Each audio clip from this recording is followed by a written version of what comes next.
of the USA that wish to donate to the Eastern Security Network Fund that is based in the United States.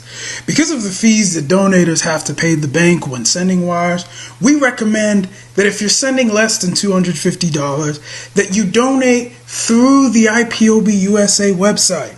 It's fast, simple, and less expensive for you. Go to our website, www.ipobinusa.org/donate. That is www.ipobinusa.org/donate and make your contribution. When it comes to keeping our people safe, every bit counts. After all, the security of our communities is our responsibility. Let's make this happen together.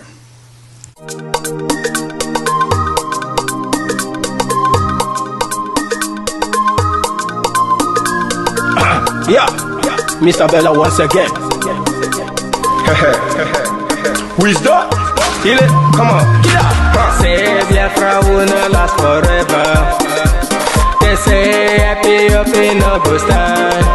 What did they know? What do they know? What do they see? What do they see? If you give me a gun, I will shoot them aside. If you give me a gun, I will shoot them aside. If you give me a gun, I will shoot them aside.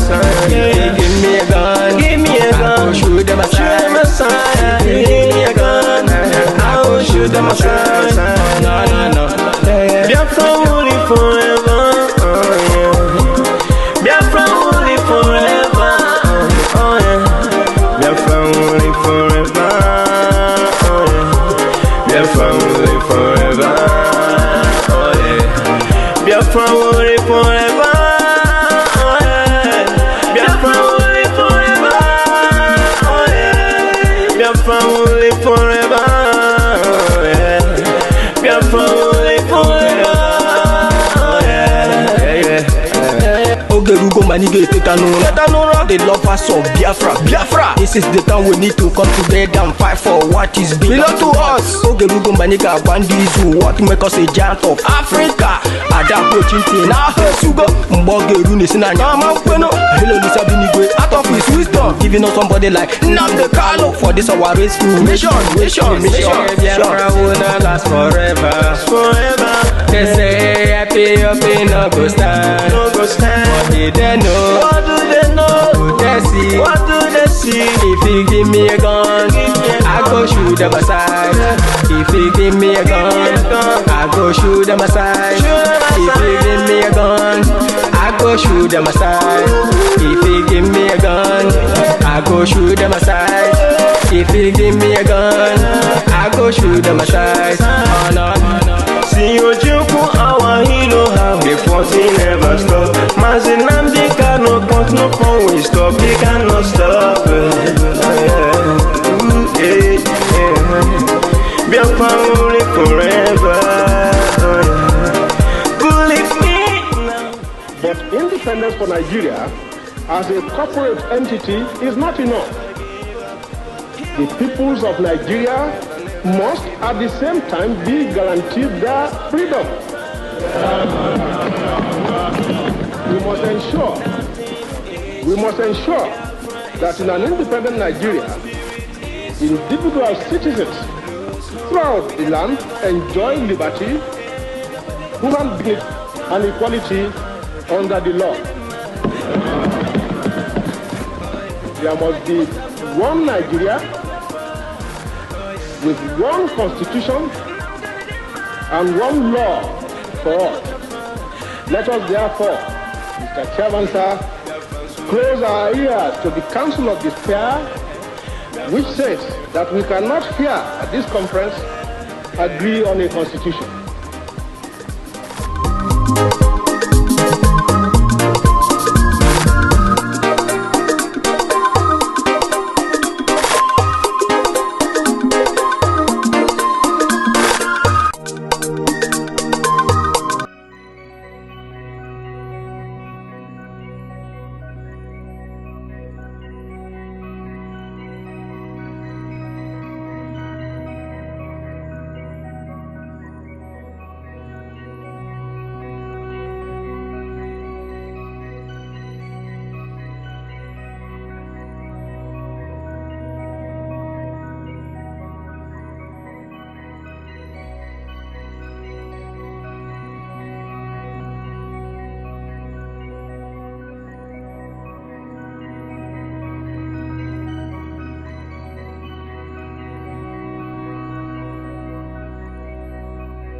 Good evening, good morning, good afternoon. Welcome to this wonderful broadcast. You are watching live and direct on Enter Biafra Channel 1. You are watching live and direct on YouTube, live and direct on Twitch. Thank you for joining this broadcast. Today we continue with the second part, the part 2 of Unmasking the Man in AsoRock. We urge you to invite your friends, share this video, copy the link, especially those of you watching from Enter Biafra Channel 1. Click on the web link, copy it, share it to all your contacts, share it to your Facebook, share it in WhatsApp, share it in all your social media where you have pages and profile. Because we have to begin to learn how to use our platform. Nobody controls what we do here. Nobody controls your comment here. Nobody controls your comment. Any comment you make on Enter Biafra, nobody controls it. You can vent your anger there. You can vent your anger. You can say, you can just write anything as it pleases you. One thing is this: the attack from Facebook and other social media necessitated what we are doing now. And so we are going to continue like that until we launch our social media platform. We build our own platform where we will be disseminating this information, and we are going to get used to it.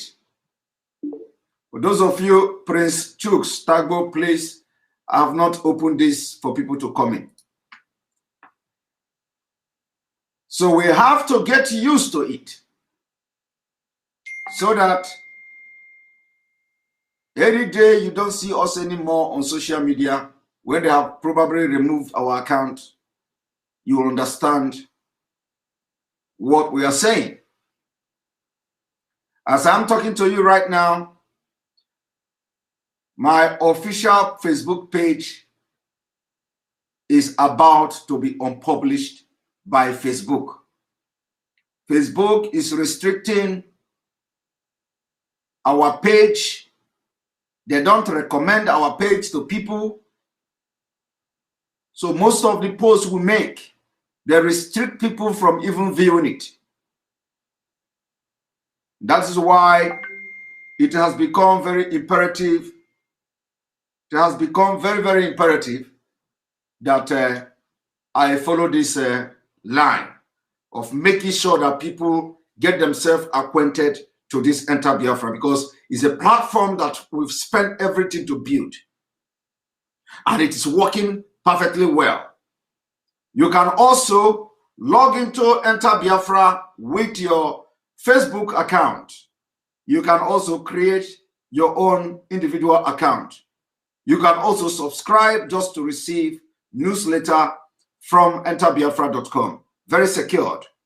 Very, very secured. And for those who are wondering, you know that when I joined this struggle for Biafra, the time I joined the struggle, I was broadcasting, making videos almost 3 times, 5 times a day. Almost 3 times, 5 times a day. Some people complained, why is he coming 3 times a day to make video? Some people were not happy about that. That was then. And today, we are now in a situation where it requires that we step up the media war, the countering media propaganda, and again, you see me now doing the same thing I did in the beginning when I joined the struggle for Biafra. Today, this is the 4th broadcast I'm making today.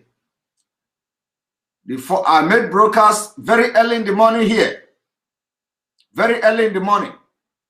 I think I slept about, was it 2 a.m. or something? I don't remember. And then another broadcast this morning, another broadcast this afternoon. And now I am here again. The situation requires this. We are in a very critical time. We are in a very critical time. And I told our leader, Mazi Nnamdi Kanu, if you are looking for 100 men, you have 50 men in me. I told him, if you are looking for 100 men, you have 50 men in me. That time, I am not an old member of IPOB. I told him, if you are looking for 100 men for Biafra, you have 50 men in me. Today, this is the 4th broadcast I'm making. And in addition, I also went to work, plus other engagement. So it is only somebody that God is, is only with the power of God and power of Chukwuka Biama that somebody will be able to do that. And I'm just starting. Some people don't understand that if you are not called for this, it doesn't, no matter what you do, it doesn't work. It doesn't work. And God look at our hearts. God look at our heart. When God wants to empower you with something, He look at your heart, whether this power He wants to give you, you are going to use it for the exact thing you are asking for. So God prepared me and many people in this journey. A lot of people are doing the same thing. A lot of people are broadcasting every day. A lot of them are broadcasting every day for Biafra. And I appreciate them. But this is the time we need to step up until our leader is released. When our leader is out, we will then assess the situation and the status of the struggle. And then some of us can, take maybe some holiday. But for now, it is time we are going to invest our time like never before. Irrespective of what anybody talks, if God gives you that power, use it. Some people don't know that, you don't know what Mazi Nnamdi Kanu is going through. In fact, before I start doing what I'm doing, I first of all put myself in Mazi Nnamdi Kanu's shoe. What is better? Is it having my freedom, sitting here, going to work, staying with family, talking with friends, doing normal thing? Or is it somebody who have undergone torture, chained to the ground, chained to the floor, tortured, brutalized, dehumanized, bundled to a private jet to Nigeria to take the pains just because he is asking for freedom of his people? Just because he chose, and God is using him to do what other people have done in the past. It's not a crime. So there is nothing I will do now. There is no amount of broadcast I will do every day, even if I do broadcast 10 times a day, compared to what Mazi Nnamdi Kanu is going through in DSS. There is nothing I'm going to do now compared to the pain and the abuse of his right and what he's going through in that 4 walls, wherever they put him. So when you look at it, from the time they take him until we get ourselves, I will be increasing the number of broadcasts every day, as many times as I can, because no matter how many times I broadcast every day, it is not equal to the pain he is going through in DSS. So it is better for those of us that are free, working freely, enjoying our freedom. We have to, this is the kind of mindset we need to put on our head or in our brain. We need to have this kind of mindset. The mindset is, don't go against Simon Ekpa broadcasting 5 times a day. At least it is not taking anything away from you. Don't castigate Simon Ekpa aligning with your Oduduwa brothers. Our alliance with Oduduwa brothers did not start today, and it will not stop now. Our alliance with Oduduwa brothers should get more stronger now. And we continue to support each other. We are in this together. For those who are saying whether Simon Ekpa is now in allegiance to Oduduwa nation, disregard them. Disregard them. Because if our leader is here, and Sunday Igboho is in prison, he will do what I'm doing. He will do the same thing. In fact, he will do more than me. Because he will follow it with action. He will follow it with action. So he is not here, and that brotherly love will have to also extend to our Oduduwa brothers, because Sunday Igboho attempted arrest in Cotonou foiled. And I hope that those of you who were happy that Mazi Nnamdi Kanu was kidnapped in Kenya and brought to Nigeria, with what happened in Cotonou, you can now understand what we are talking about. With what happened in Cotonou, you can understand the level of the impunity and crime the Nigeria state have committed against international community. Now you know. Because some of you, you don't know anything. Some of you, you are already a nomadic man. You are living a nomadic lifestyle without even knowing it. Jungle justice. Country of no law. You don't respect your own law. You don't even know the wording of your own constitution. Some of you now, you would think that somebody have made magic in Cotonou. There is no magic. Law is a written document. Written document. Under international law, Africa Charter, AU, whatever, all this law are there, written. And when people are aware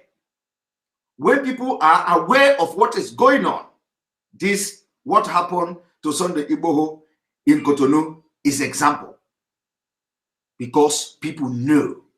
Awareness were created. Alarm were raised.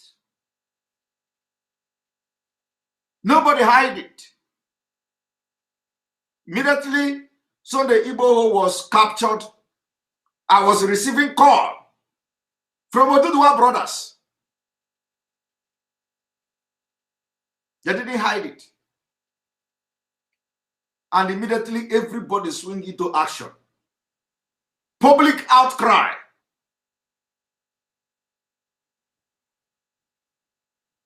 And the result is what you see now.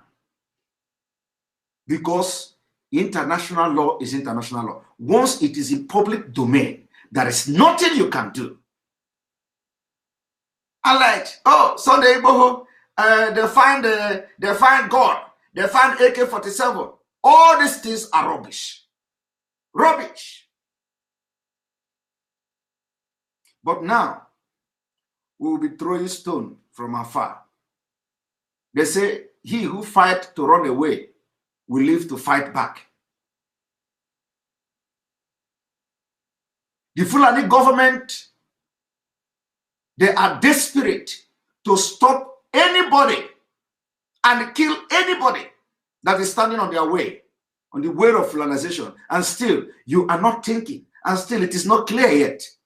It is not clear that they are coming after anybody that is going to stand on their way. Why the Fulani terrorists and bandits are shooting down aircraft, military aircraft in Zamfara State. They shot it down.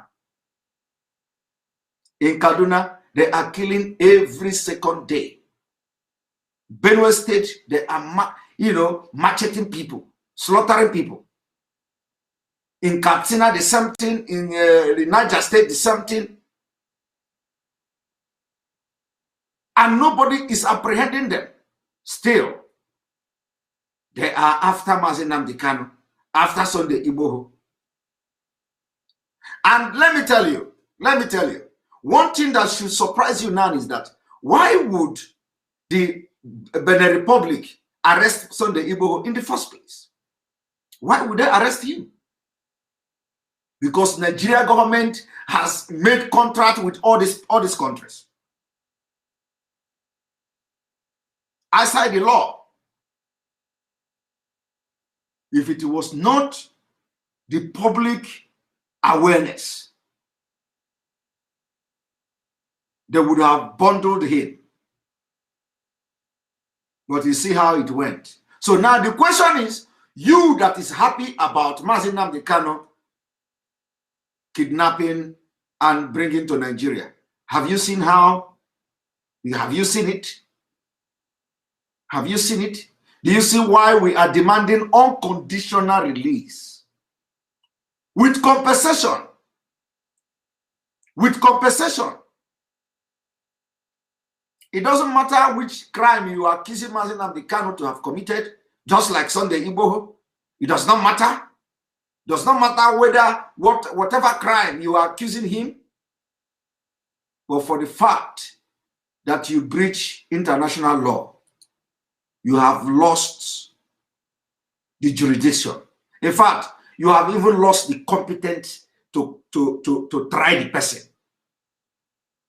And that was the special counsel is trying to bring about. You breach the law. It's a very capital offense, crime, capital punishment, kidnapping. And some of you, the ignorant upon the fact that you went to school, you are happy. Hey, they have arrested Mazi Nnamdi Kanu. And then some people will say, Simon Ekpa, you are the next. And these are the people we are trying to save their life. I don't know what surprises me is that these are the people who cannot feed 3 square meals a day. We are here fighting. We are here shouting every day. Just to make a difference. And they are there in Nigeria. Come to Nigeria now. Come to Nigeria and say it. As if they are better than us. These are people who cannot feed 3 square meals a day in Nigeria. When you see them now, they will be ranting here. Hey, come to Nigeria. Come to Nigeria. And when you see them, you pity yourself. Some of them have eye like O. Some of them have their jaw inside like monkey. I'm sorry for monkey because monkey is a very smart animal. Monkey is very, very smart. So equating them with monkey is an insult to monkey.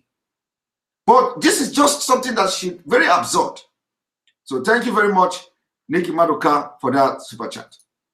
Now, let me not talk too much. I've spent a lot of time. It is time to go straight to the business of this evening. Remember, we are unmasking the man in AsoRock. and I want you to pay attention to what I'm about to do. I want you to pay attention, watch this broadcast with a clean mind. Watch the broadcast with a clean mind. And for those who are worried about me coming to make broadcast too much, that, oh, your eye, like some people are advising today, Simon Ekpa, your voice is down, your voice is, if this voice is down, so long as I hear it, even if I'm doing,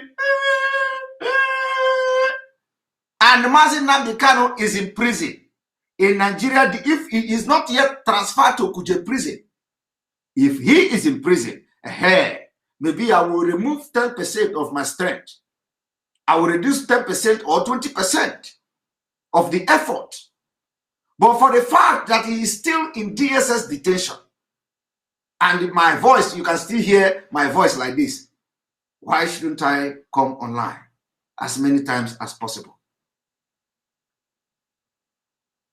Until this voice you cannot, until I don't have the strength again. If I don't have the strength again, I will not be here. But for the fact that I have the strength, all that I need from you is that encouragement and prayer. Because we need to bring our people back to lane. We need to bring the trust back. We need to let them understand that we are on top of this game. And this is how it is done. It doesn't matter how many people are watching from here, but the video is going to go far after the broadcast. That is what matters.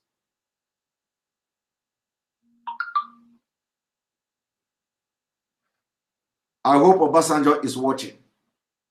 If he's not watching, at least those who are close to him.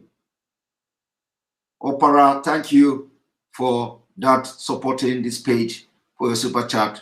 We bless you. Abuchi, thank you. Abuchi's oil, thank you for the super chat. Thank you, Master Simon Ekpa. God bless each one of us in our own special way. Thank God for you. We need all hands on deck. People, team goal. Exactly. One people, one team, one goal. Exactly. Thank you very much for that super chat, for supporting this page. And then we are going to bring the video where our broadcast is going to base this evening. On that rock, we shall build our temple. On this rock, we shall build our temple. One moment.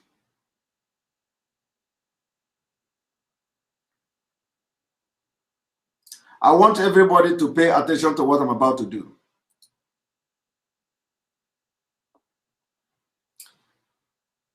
We go. This is part 2. Welcome to Unmasking the Man in AsoRock, part 2. Unmasking the Man in AsoRock, part 2.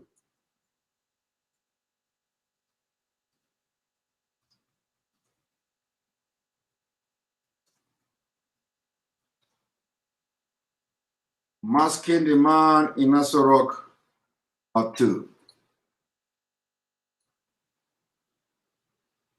Unmasking the Man in AsoRock, part 2. Here we go.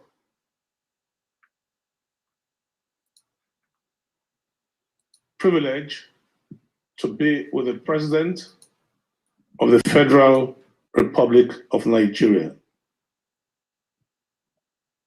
Being hosted this morning by the Arise News channel. We are engaging the President on the future of the Federal Republic of Nigeria and what to expect over the next 2 years of his administration. Mr. President, thank you very much for hosting us. Did you people hear that? They are engaging Mr. President over what to expect in the next 2 years. I want all of you to pay attention to that statement. They want to engage Mr. President over what they are expecting him to do in the next 2 years. In the next 2 years. Now I want you to watch.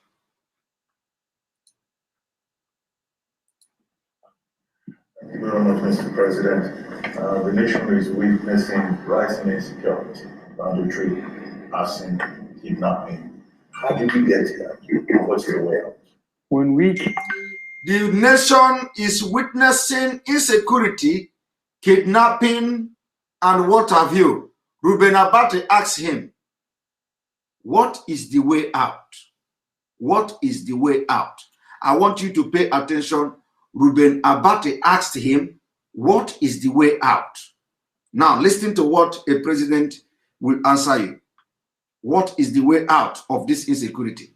Listen to your president. Kim, it has been a very difficult undertaking. We close the borders with Benin Republic. We close the borders with Niger Republic. We close the border with Benin Republic. We close the border with Niger Republic. We stopped smuggling. We stopped smuggling. We ask Nigerians to grow what they will eat and eat what they grow. We ask Nigerians to grow what they will eat and eat what they grow. The cost of importation of rice and other food stuff, we stopped it. We stopped the importation of rice and food stuff. We stopped it. That is how he is going to stop the insecurity in the next 2 years. Your president wants to stop the insecurity by closing border so that you will not be able to import rice. And stopping rice importation is the way to fight insecurity. I want you to pay attention to this. And you tell me that Basanjo say, how can Buhari die? And we are not aware of it. So let us even agree. Because I said this evening, we are going to be analyzing this thing from two perspectives. So let us agree that from Obasanjo angle, he did not die. Okay, he did not die. Now he is alive. Now, I am asking Obasanjo, if he is alive, is it that he is dementia? Is it that his brain is dead? And if that is the case, because it is only somebody that doesn't have brain, that have dementia, and the brain is no longer functional, that you will ask, how are you going to stop insecurity for the next 2 years? And the person will begin to say, we'll close border against rice importation. We ask people to start cultivating what they will eat, and we ask people to go to farm. Completely different from what was asked. So Obasanjo, is this the man you know? Is it that the man you know don't know a general like you?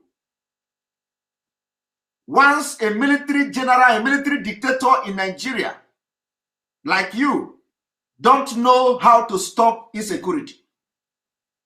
A military general do not know how to stop insecurity or solve the insecurity problem for the next 2 years. So the way to solve this insecurity now is by closing the border against rice importation. Obasanjo, if you are not concerned about this particular statement, God is going to judge you. And if that this man is Buhari and he has a brain problem, why is he a president? We made it very clear yesterday, according to law, if you are suffering from a serious dementia, or that your brain is dead, doctors must have written a statement saying this man is not fit to be president or to hold any public office, and therefore they are going to appoint a legal guardian to make decisions for him.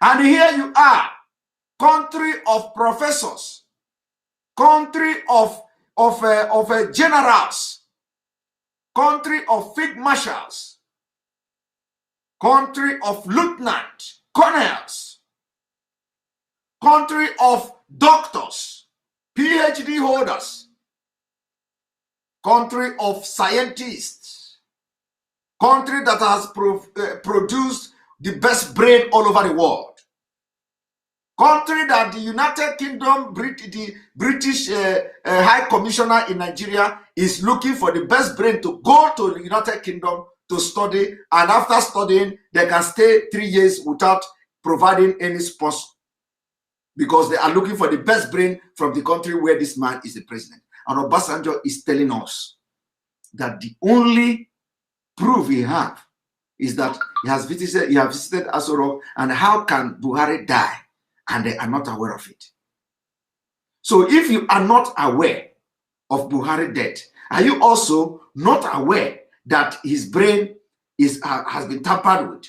Are you also not aware that the brain is not working? And if you don't know, I am exposing it this evening, and I want Obasanjo to make comment. Since he is not aware that he is dead, is he going to say he's not aware that he cannot comprehend ordinary sentence? So how can this man make decisions that concern the economy of Nigeria? Obasanjo should understand that what is going on here is that people are using this man, the face mask, and the people are leading Nigeria.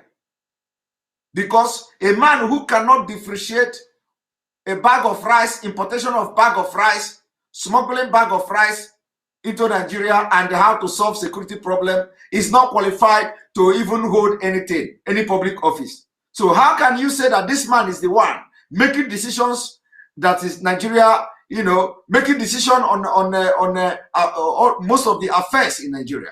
How can you say that this man is the one, you know, making these policies? How can you say that this man is the one who is turning deaf eye, the blind eye to the terrorists that are coming to Nigeria to kill our women and children? It means that he is being used just to deceive you, Obasanjo.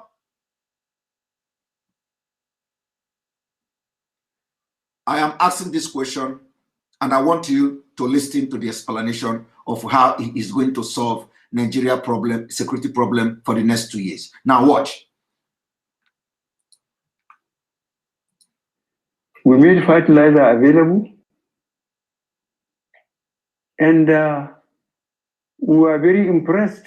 And we made fertilizers available. That is how he is going to solve the security challenges for the next 2 years, by making fertilizers available. Happy with the election of Nigerians, they went back to the farm. We asked Nigerians, because of that, we helped them and they went back to the farm. That is how to solve insecurity problem in the next 2 years. And we made sure our neighbor, especially Nigeria, understand us, because there are Nigerians that order food in Niger for Nigerian market. We make sure that did you hear what he said? We make sure that, you know, we help Niger or something. That Niger, because Nigerians will go and buy food from Niger for Nigeria market. And this is a man who told you he closed the border. This is a man who told you he closed the border against importation. The same man who told you just a few minutes ago, I closed the border, semi-border. I closed the border against importation of rice. Is now telling you that he is going, he was, you know, he did everything with Niger Republic so that he built rail. Is this a rail line? Okay. He built rail line with Niger Republic so that to facilitate importation of food into the Nigeria market from Niger. In fact, let it not be that I am misquoting him. Let it not be that I'm misquoting him. So I want to take this thing back a little bit. so that you understand. I will explain to you what he said. Now, one moment.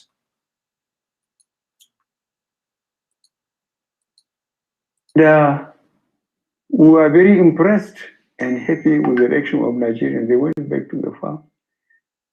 And we made sure our neighbor, especially Nigeria, understand us, because there are Nigerians that order food.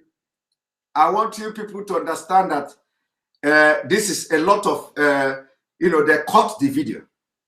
So they cut the video. They actually cut a lot of things he said. So because I want this is a forensic analysis now. This video is incomplete. So this is not even a live broadcast. It was not live. They edited it. So we did not even know what he said about Niger Republic. It was not a real line. He didn't, probably he mentioned real line, but they cut it. They cut that part. So they didn't, the people did not want people to listen to what he said in that part. They cut it. They cut it and joined. A very shoddy work. A very shoddy work. So now we did not hear what he said. But however, he mentioned Niger Republic. And this was somebody who told you now he closed border against the importation of food. And he is very happy. And Nigerians are impressed. They went back to farm. But he is talking about how to import food from Niger Republic. Let us continue. In Niger, for Nigerian market, the Nigerian government cooperated with us. So really, we defended on ourselves, and Nigerians do not regret it. You see that? Did you see that? Remember the question that is being asked here is, what will you do to better the insecurity in the next 2 years? It's very difficult under this system. Even under the military system, luckily I have experienced both occasions. When I collected people, put them in Keki or someone and said they are guilty until they can prove themselves innocent. He said when he collected people and put them in Krikri and said they are guilty until proven innocent. He collected people, he put them in Krikri and said they are guilty until proven innocent. I want you to listen to this. But remember, no bandit has been arrested and say he is guilty until proven innocent. But that was him then. He was telling you when he was in the military, when he was the dictator. I want you to listen to this man very carefully. This is the man Obasanjo is saying, how can he die and we are not aware of it? And put investigation panels based almost on the geopolitical zone for people that held positions, governors, ministers, commissioners, heads of parastatals, because then people don't get that position until they declare their assets. Then they are faced with the bank statements. Before all the government parastatals, they have to now summon them. They have to tell them to bring your evidence of property and bank statement. This man is addressing how he is going to solve Nigeria insecurity for the next 2 years.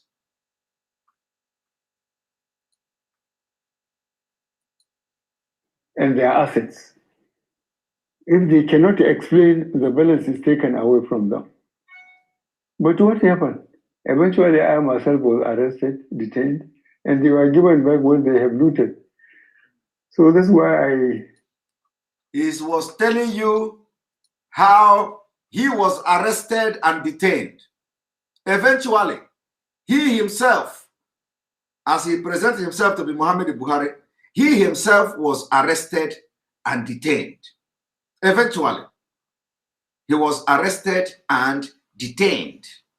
So that was how he is going to solve Nigeria insecurity problem in the next 2 years.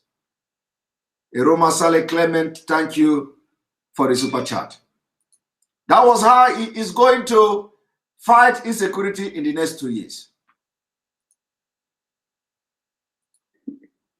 Well, I'm going to join and see what this partisan process is all about. I will not change. Okay. But the system here, those who have the money, they can take sons, first-class lawyers. Cases will take 10 years.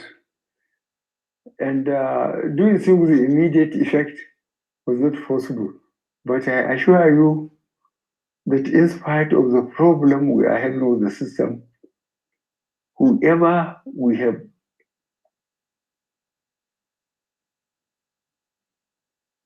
correct intelligence that is not being very accountable, we ease him out. Whoever that have correct intelligence that is not accountable, we ease him out. Whatever that means, I don't know. I don't know. How to solve insecurity problem is whoever that have correct intelligence, we just ease him out. I do not know what that means. Only him and Obasanjo knows. Because Obasanjo knows that, I think Obasanjo understands his language. So my question is, Obasanjo, yesterday I brought a different topic. I analyzed the response of this man. Today I am asking again, Obasanjo, is this the man you say, how can he die and we are not aware of it? And if he is alive, is he the man that you want to continue to be president of Nigeria? I am asking Obasanjo if this is the man that you know in 2015, if this is the man that you know since 1980, if this is the man that you serve Nigerian army with, and you don't see anything wrong here with the brain, Obasanjo, and if now you virtually from this video notice that something is wrong, what are you going to do? What you are going to do is that anybody that have dementia or brain dead or any, this kind of disease or something like that is not allowed by law. I say by law to hold public office, because the person even by law is not allowed by law to make decision by himself. A decision that concerns him or his life. Are you aware of that? Are you aware that by law, he is not allowed to make decision for himself, a decision that concerns his own life? And that is why in a sane society, they go to court. And court will now assign legal guardian that will be making decision for his own life. That will be making decision for him. Is Obasanjo aware of that? I am asking Obasanjo and to all of you, one Nigerian is. Are you aware that somebody, if this is Buhari, are you aware that with this display of shame, that he is not, according to law, I'm not saying according to law, he is not supposed to make decision on issue concerning his own life. According to law, he should be assigned a legal guardian that will make decisions for him, including decision on the food he will eat, because he has lost everything that makes him, that will allow him to make decisions concerning his own life. Not to talk of a nation. Not to, of course, Nigeria is not a nation, a country. Not to talk of a country. Not to take of an African most populous country. Not to talk of 200 million people, where you have professors and what have you. And not even that, a country where you have Obasanjo, a PhD holder. Obasanjo, a PhD holder. At his age, he have PhD. And Obasanjo is telling us, how can he die? And we are not aware of it. I want you all to watch. We don't give it too much publicity, but I assure you that those who are responsible, who are holding responsible positions, know that we don't tolerate corruption. We don't tolerate corruption. That is how he is going to fight insecurity in the next 2 years. Is reported dead. Does that give an opportunity for us to zero in and consolidate and secure the Northeast? Shekau has been reported dead. Does that give us opportunity to zero in and secure the Northeast? I want you to listen to what this man is going to answer. The question is, the question is, Shekau is reported dead, which is the leader of Boko Haram, is reported dead. Do we zero in, to step in now that Shekau is dead to secure the Northeast? I want you to listen to a man Obasanjo is asking, how can he die? And we don't know. And he's a general in Nigeria army. I want you to listen to this man.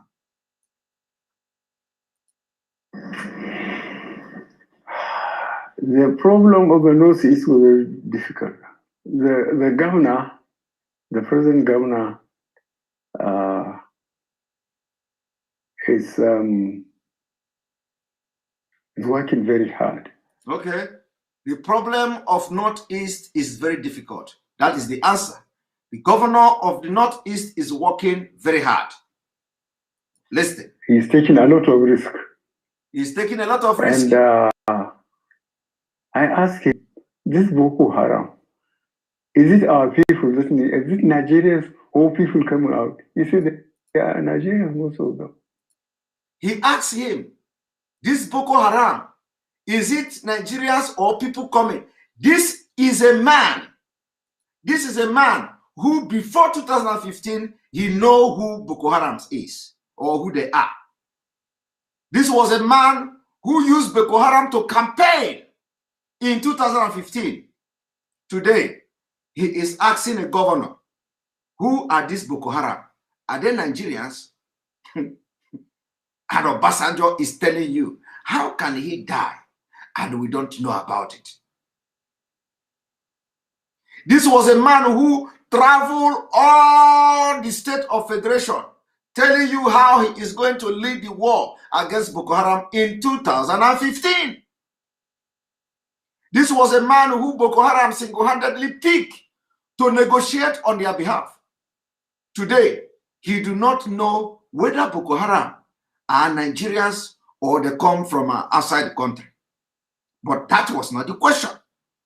The question is, since the Shekau is now declared dead, do we zero in that Nigeria Air Force, Nigeria Army, Nigeria Police, MOPO, everything? Do we zero on? Do we zero in to go now and protect Borno and protect the Northeast? That was the question. So he began to explain how the governor is taking risk. He began to explain how he have called the governor and asked the governor, who are these Boko Haram? Are they Nigerians or are they from other part? And this was a man who is a military or was a military man, a general in Nigeria army, who know everything about Boko Haram before 2015. Today, he don't know who they are. He don't know whether they are Nigerians. He don't know whether they are Mauritanians. But what he knows is that the governor is taking risk. And Obasanjo opened his mouth, holding microphone to address people like me, you, that how can Buhari die and we are not aware of it? So, Obasanjo, we agree with you. How can he die? Because Fulani will come and tell you that he's dead. But however, I said, I am on your side. Now I am coming to your side. I'm jumping from this side now of that he's dead to your side. That how can he die? So now I will be talking from your own perspective. Okay, that is Buhari. He did not die. But what has come over him? What went wrong? Is he brain dead? Is he dementia? Does it mean that the brain is not functioning again? And if brain is not functioning again, is it right for him to continue to be in public office?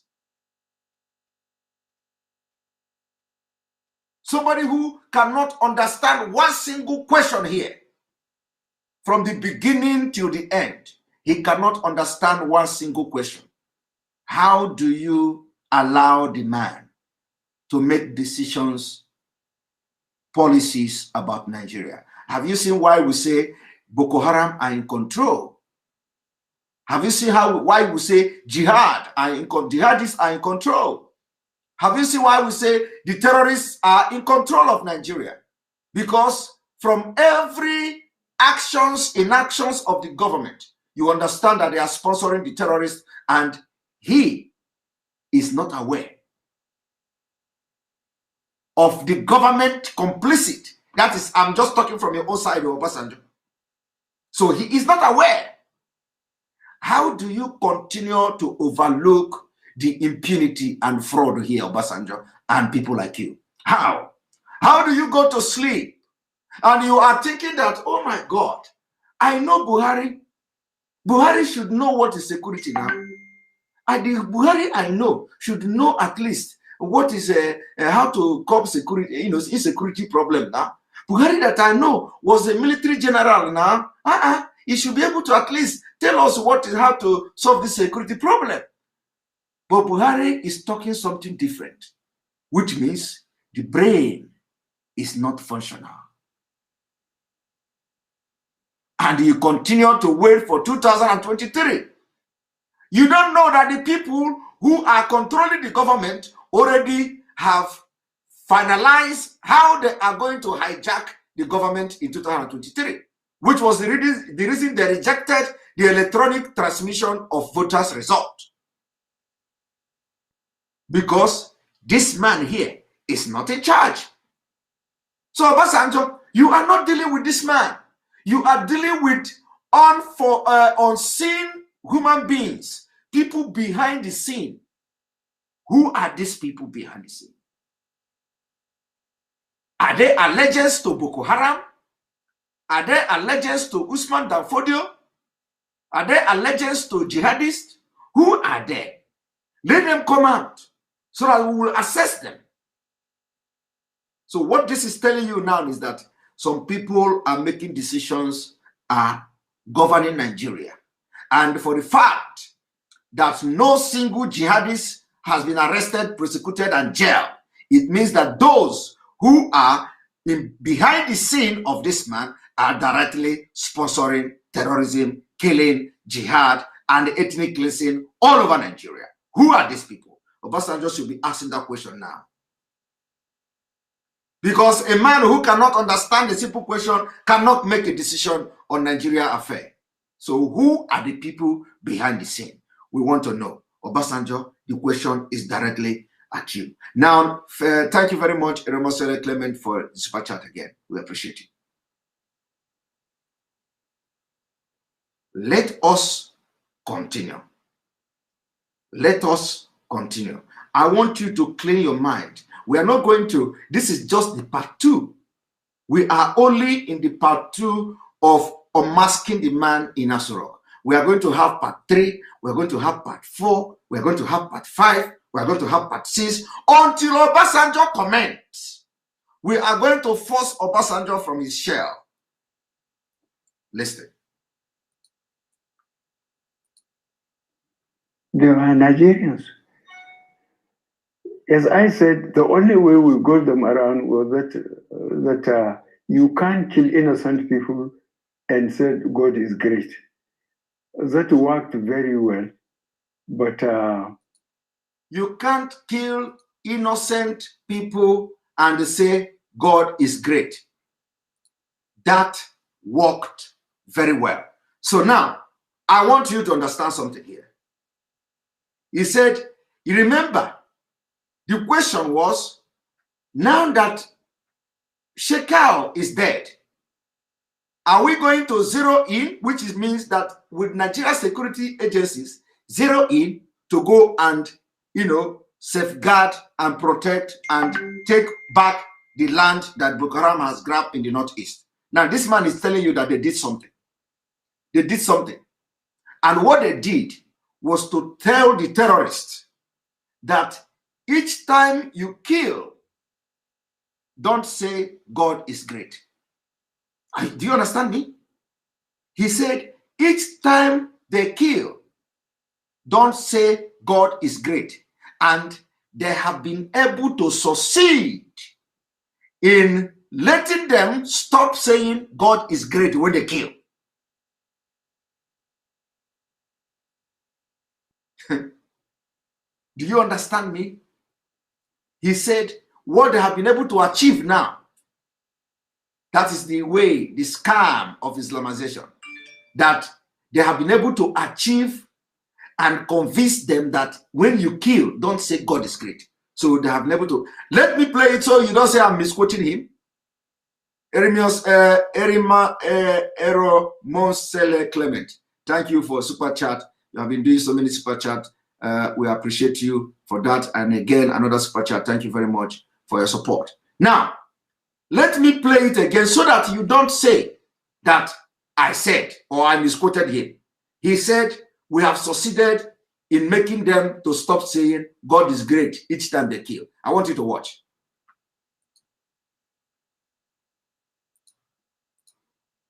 We got them around was that you can't kill innocent people and said God is great. That worked very well, but you can't. We say to them, you can't kill people, innocent people, and say God is great, and that worked very well. My people, I want to ask Obasanjo, can he interpret what this man means by this? Can he interpret? Can Obasanjo now tell us? Because probably they are, they speak in the same language. Probably Obasanjo understands the language better than us.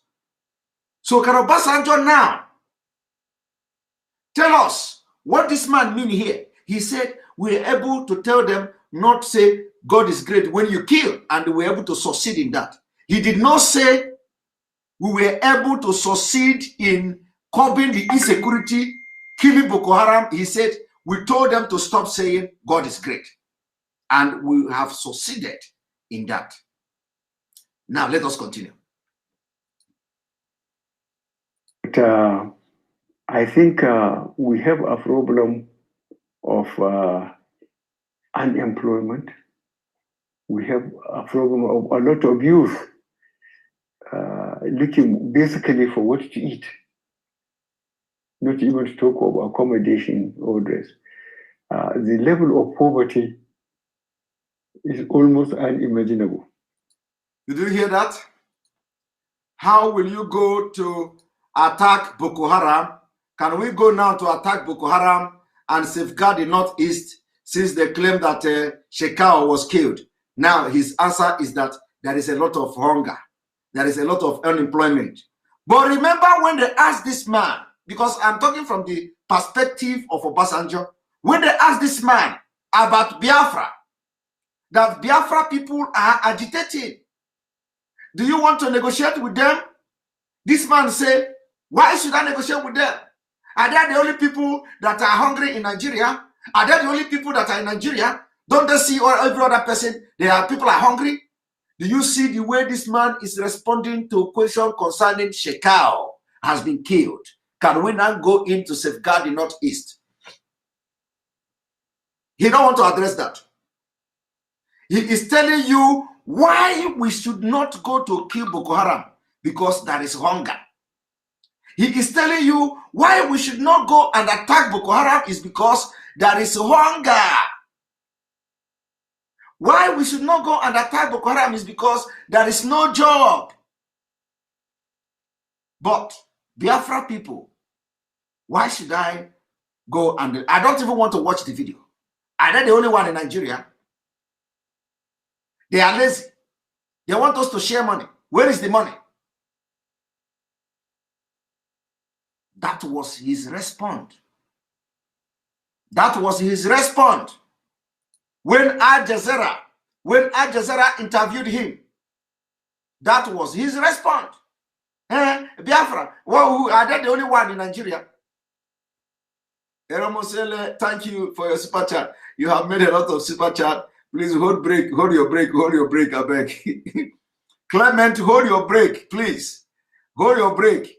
And Opera FB Stanley, thank you for the super chat. We appreciate you. So, how can how can Obasanjo just say, how can this man die and we are not aware of it? Remember, all the things I have played here, this is almost 5 minutes. This man has not addressed one single question. Not just addressing it, he did not understand. Because that is different, like you try to address the question and you did not address it, than that you understand the question that is being asked.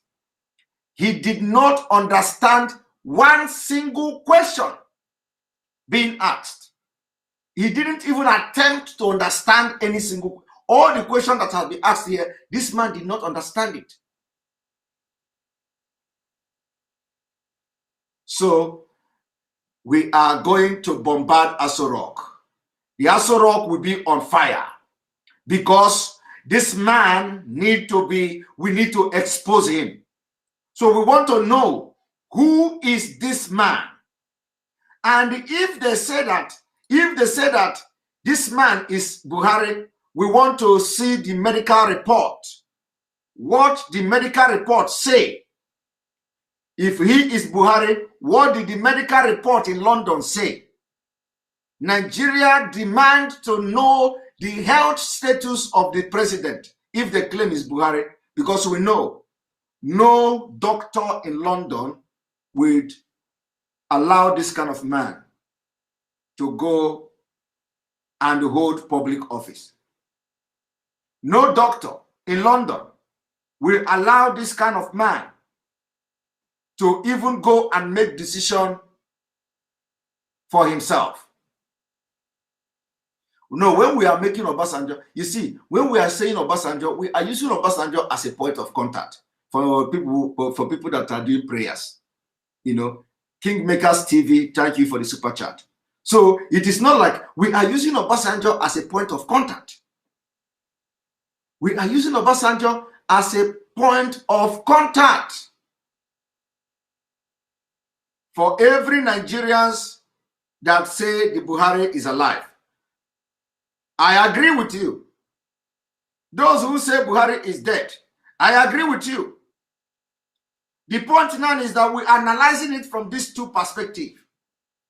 The Buhari is dead and the Buhari is alive. So I agree in all of them. Now, I want everybody, as you are watching this analysis, to be the judge.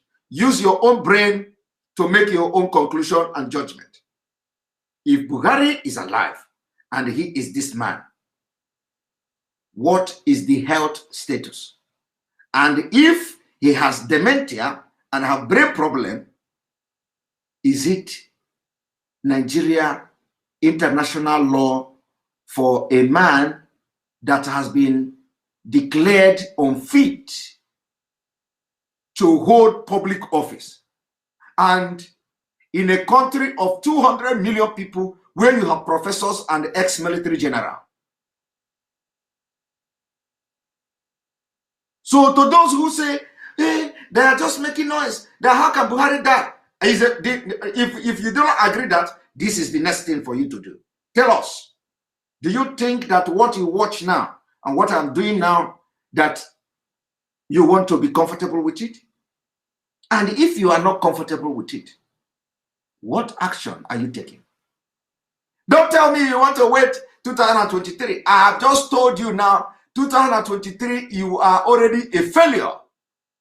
I have just told you now that if you actually believe that this is Buhari and you actually believe that he has brain problem, if he's a Buhari, and you are waiting for 2023 to remove him, you are a big failure. In fact, you are the biggest idiot because he didn't put himself here. If you cannot remove this man, that, do you think that the people who are now hiding behind him to rule Nigeria would allow you to hijack Nigeria from them in 2023? What I'm telling you now is that they have concluded election. They have concluded how they are going to hijack Nigeria in 2023, and you cannot do anything. For those who are saying, if the presidency did not come to South in 2023, we are going to leave Nigeria. Why are you waiting until 2023 for you to leave Nigeria? I am telling you, Tabubo, today is early. Thank you, Larry Morris, for the super chat. We appreciate you. Today is early. It is early for you now to make up your mind. Nigeria is not working. The people that are in the government now, ruling Nigeria, presenting this picture you see here to come and talk and deceive you, deceive Nigeria, deceive Obasanjo them. Those people will never give up the power that they are controlling. And for them not to give up this power, they have hijacked the National Assembly. For them not to give up this power, they have appointed terrorists into media. They have appointed a terrorist to become the communication minister or whatever. They have appointed terrorist apologists to be information minister. They have appointed terrorists to be police chief, or all these places. They have hijacked it. So they have positioned themselves for the 2023, and you cannot do anything. And by that time, it will be late, because a lot of you will be assassinated before 2023 by the same people. So it is time you begin to think deep like we are thinking and make the right decision and the right choice for your future generation. The right choice is join the agitation for referendum. Let us decide whether we want to continue to be part of a country that somebody like this will be president. Whether we want to continue to be in a country where somebody who cannot understand question will rule 200 million people. Whether we want to be part of a country that when you see that somebody cannot understand question, out of fear, out of terrorism, out of threat, you don't rise up to ask this person to step down. How long do you want to be part of a country like that? We want a country where when we see things are not working, we will rise up, people will rise up, and democracy will take its course. How long do you want to continue to be in a jungle called country, where you know the right thing and you are afraid because the people who control the government will kill you and nothing will happen? How long do you want to die and allow your children to fight this fight when you have the opportunity, to do something?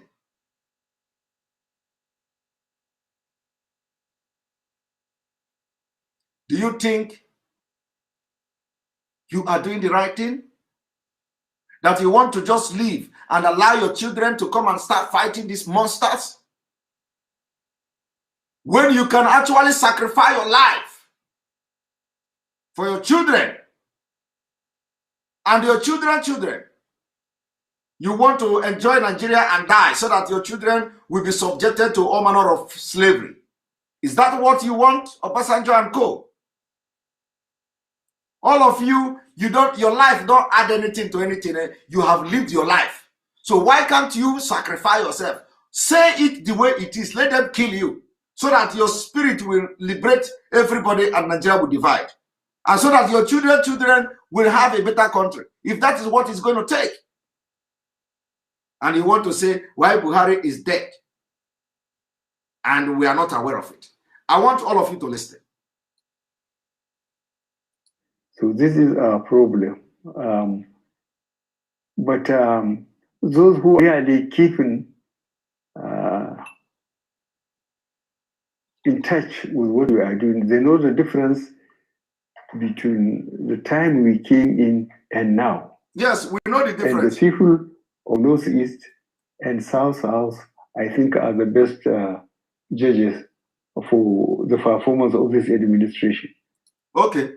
He said that the people of the Northeast and South are the best judges of this administration. Are you hearing it? People of the, I don't know whether he want to say Northeast or Northwest though. He said Northeast and South. I don't know. I don't know whether there was a secret something between the South and this presidency that we don't know. There must be something we don't know. This man say the people that knows the importance of this administration are the Northeast, where Boko Haram has ravaged, and they have actually conducted election. Boko Haram conducted election, and that is where he used to give example that they know the importance of the administration. They have governor in the Northeast. They have governor. Boko Haram conducted election. They have governor in the Northeast, and he is using it as example. These are the people who know the importance of the administration. And then he say South. So we do not know if there is something secret. Let us watch. Because they know what they were in and they know the condition now. And this Abiola daughter is laughing. This Abiola daughter, Amune Ebuya. Amubulu, the lady is laughing. He's not looking at the lady. The lady will be like, am I dreaming? Who knows the kind of agreement they sign before entering there? Only God know the kind of agreement Ruben Abati and this lady signed before they allow them to go there. And the lady is just laughing. Thank you very much, Nwa Obadiego for the super chat. Thank you very much, Paul Abang for the super chat. We appreciate you. So only God know the kind of agreement they made them to sign before they allow them to go there, because the facial expression from this lady is unbelievable. It's unbelievable. I think is she not Abiola's daughter? She should be Abiola's daughter, I believe. Is she? I think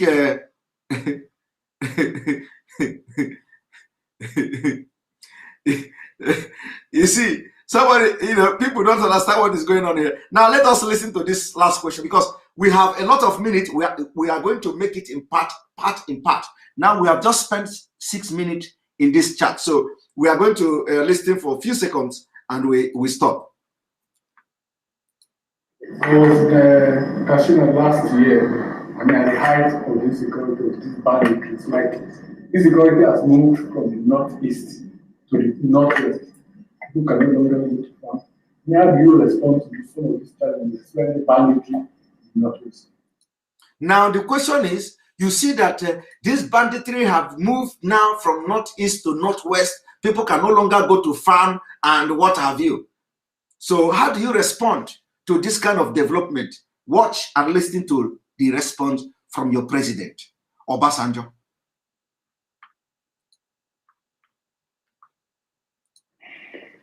Well, I had series of meetings, the whole security apparatus was changed, as you know, all the services and the eyes went. The one that succeeded them had been part of the system.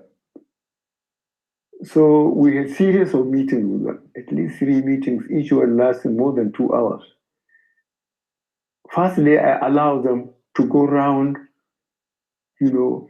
and see the position on the ground. They made changes in their offices and commands and the men.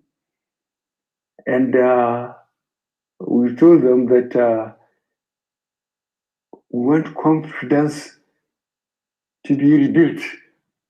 As you observe, people to go back to the land so that we wouldn't have food problem. And I think that is being done. We are giving it less publicity because we don't want to make them aware that we are taking them head on. Do you hear that? They don't want to make it publicity. They don't want to give publicity to it because they don't want the bandit to understand that they are coming head on with them. This is coming from this man.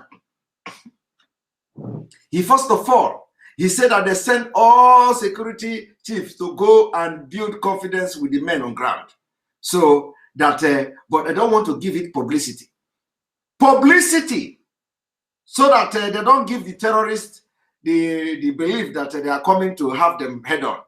But today, military aircraft is being shot down by the same bandit in the same region where this man is telling you now that they are having head on with them. Military aircraft shot down.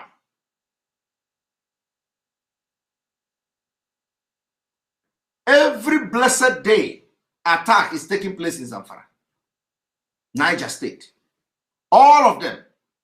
Every Katsina in his own, where he come from, if he's Buhari. I want you to pay attention. But I think those who are in the field know they've been suffering a lot of casualties. And we stopped, for example, mining in Zamfara State. We expelled the foreigners, and we are talking to the government, although he is not in the federal government's party. Did you hear that? We stopped them from mining. So terrorists has been mining the gold. They chased the foreigners away. And according to this man say, we have been talking with the government. My people, I don't know which government this man is talking about. How can a president of a country, a president of a country be referring a state within the federation as a government? My people, how can a president be referring to a state within the federation as a government? We have been talking with the government. It's only him that understands what he means by talking with the government. I want us to put it back again so that you will not say I misquote him. Christian Uche, thank you for the super chat again. Now, let me take it a little bit back.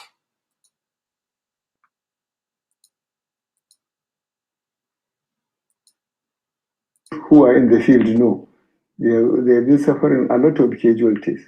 And we stopped, for example, mining in Zamfara State. We expelled the foreigners, and we are talking to the government, although he is not in the federal government's party. We are talking to the government, although he is not in the federal government party. So I don't know whether they have government within government. I don't know. A president is saying they are talking with the government, although that the government is not in the federal government party. I don't know that they have actually divided Nigeria without you people knowing it. You see? In fact, I think we will allow him to address this question before we stop, because from tomorrow we continue from the next question. But we want to secure Zamfara, Sokoto, and so on. And you mentioned Katsina and so on. But the important thing is a question of local security apparatus. We have police in every town. And I've been talking to the police, trying to push them as hard as I can. They don't wear uniform and sling their rifle just to intimidate people, but to make sure, if necessary, they use it to bring security. In the Northeast, you know what was happening. In the South, you know, I too was almost overwhelmed by. Why is he talking South? What is going on with the South? What is happening in the Northwest? But we are treating them as criminals now. They are experiencing a lot of casualties. They will not say it because they don't want to demoralize their recruitment constituencies. But they are suffering a lot of casualties. We know that. Mr. President, still on the issue of security. Yes. Each zone you would have witnessed has sort of taken matters into their own hands with different kind of security apparatus, like the civilian JTF, Amotekun, and what have you. Has the time come to now formalize state police in Nigeria? The question is, has the time come to formalize the state police in Nigeria? Because a lot of states are creating all this kind of Amotekun and all that. Has the time come to formalize the state police in Nigeria? I want you to listen to what this man is going to answer. I have seen, or I have been reading it in the newspapers. I have been reading it in the newspapers. Your president, I have been reading it in the newspapers. He read it in the newspaper. Now let us say, I want to tell you he's reading newspaper. He read it in the newspaper. Those of us who are old enough to know the old NA police and so on, that time the traditional institutions leaders were very effective. In each community, you know, I will give you one example of recent. Two governors from the Southwest came to tell me that the cattle rearers in some of the forests there have killed farmers while their cattle were eating on their crops. So I told them, you campaigned to be elected and you are elected. He said, and I said, go back and sort out yourself. Because there has been a system, as all of us here could recall, even though local government, when there are security at each level, at local government and state, it consists the traditional leaders in that area who have been there for generations. So they know all the crooks in their locality. Then the police, then those who come, whether they are cattle rearers or influential traders, they are part of it. They meet either monthly or quarterly, you know, and discuss the security within that level. If it is above them, they pass it on. So I told those governors to go back and go to the old system so that they will have intelligence. They will know what is happening in their constituencies. They just can't go around and win election and then sit tight and think somebody will do their job for them. I just send them back. Did you hear that? So how he is going to know whether, how you are going to know whether they have formalized the state police is that the governors came, use it as example. Two governors from Oduduwa land came and they complained that Fulani are doing this and doing that. He sent them back. He told them to go and sort it out. And then he began to give narrative of how the locals and the traditional rulers were part of what is going on before the security, the no crook in their place. And so that is how to know from a president of a country whether that country has actually formalized state police. Are you people understanding? Obasanjo, is this the man? You say, how can he die and we are not aware of it? And if he is the man, is it the man that you want to continue to protect his interest? Or is there something that you know that we do not know. And on this note, this is the end of the part 2 of Unmasking the Man in AsoRock. We are going to continue tomorrow, but for the meantime, we're going to allow you to come and air your view and opinion on this today's exposition. Remember, you are still watching on Channel 1, Enter Biafra Channel 1. And if you are watching today and we have over 2,000 something here watching still, you need to give and hit that like button, because we want people to begin to notice that we are no longer broadcasting on Facebook and we are broadcasting somewhere else. Not just like, copy the web link and share it, so that the way you are going to also help in spreading the message of the gospel of Biafra, redemption, disintegration of Nigeria is, as we are doing this thing, you are sharing it. I do not advocate before. I don't say people share this, share that, because when we were on Facebook, of course, once we go live, it will be everywhere. People are joining. In fact, before I come live here on Enter Biafra, in a few minutes, there are 1,000 plus on Facebook, and we just inform them we are coming here. So if you are here now and watching, make sure you go and subscribe, hit the like button, and share it until we build the community here and continue from here. We'll be sharing all these videos and all this exposition to our people and to people all over the world. Thank you very much. I'm going to share the link, and I want you to come and air your opinion on this exposition today. Join the conversation.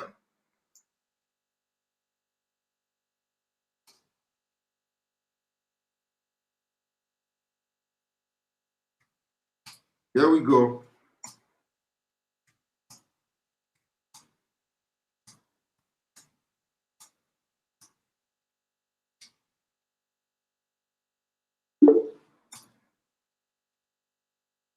Right. And everybody will have 1 minute to talk. Ada, good evening and welcome to the program. Good evening, my brother. Thank you so much. Welcome to the program. I don't know if you notice, this thing has been in my mind to say it for a long time, but I keep writing on a Twitter, and I think people are not noticing it. You see that lady in red? The lady who is one of the journalists there. Do you remember that girl is Abiola's daughter? Yes. The late Abiola's daughter. Yes. I am so ashamed of that girl, whatever she is. Her father in the grave will never be happy with her. It is that girl and the next girl they call Ojo, who always speak like she went to America, right? She forget where she's coming from. She changed her intonation.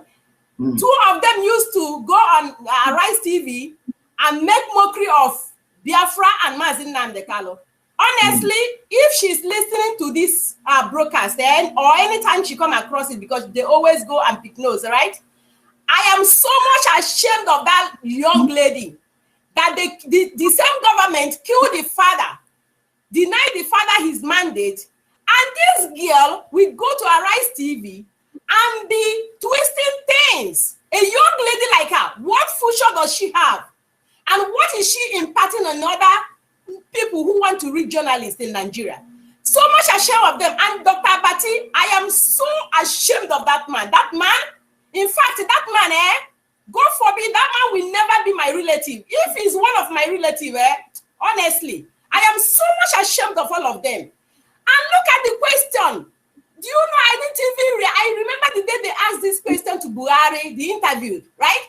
I didn't even understand, as you explained it today, I didn't even understand it the way I understood it now. I didn't understand it then. But you make it clear now. And look at all of them call themselves journalists, compromising. And Mazin Namdekalo always say that this is the problem. These people are the problem we have in Nigeria. And let me tell them, it will never be well with all these people. You see all these people who are compromising our future, our life, and the future of their generation because of money, or to keep whatever stupid job they do in calling themselves journalists. That Abiola's daughter, I am so much ashamed of that girl. Whatever, in fact, if I have her email address, I will write to her. She's a disgrace to her family, a very big disgrace. She needs to get away from that journalist job because she don't deserve it. The father died like a dog in the hands of that useless government. And the next thing the daughter has to do is still be hiding nonsense for this useless government. So much ashamed of that young lady. I am sorry for her, wherever she is. Simon, there is no Buhari, and I keep saying it. Obasanjo should go to hell. He is an old man who says he's a pastor. He is not pastor. God will punish him all the rest of his life, and all the one Nigerians, all of them, God will punish all of them. That is all I have to say. God bless you for allowing me to speak my mind this evening. Thank you. God bless you. All hail Biafra. All hail Biafra. Thank you very much, Ada, for that your contribution. All right. Lee, good evening and welcome to the program. Oh my God. Good evening, Mr. Simon. How are you doing? I'm doing very fine. Good morning from here. How is little Adam? I miss him. Our president is doing very fine. Okay. I'm trying to contribute something that was yesterday, but thank you so much for bringing out this topic. You know, like our Mazi Nandekali is saying, if Buhari is alive, come address to your people.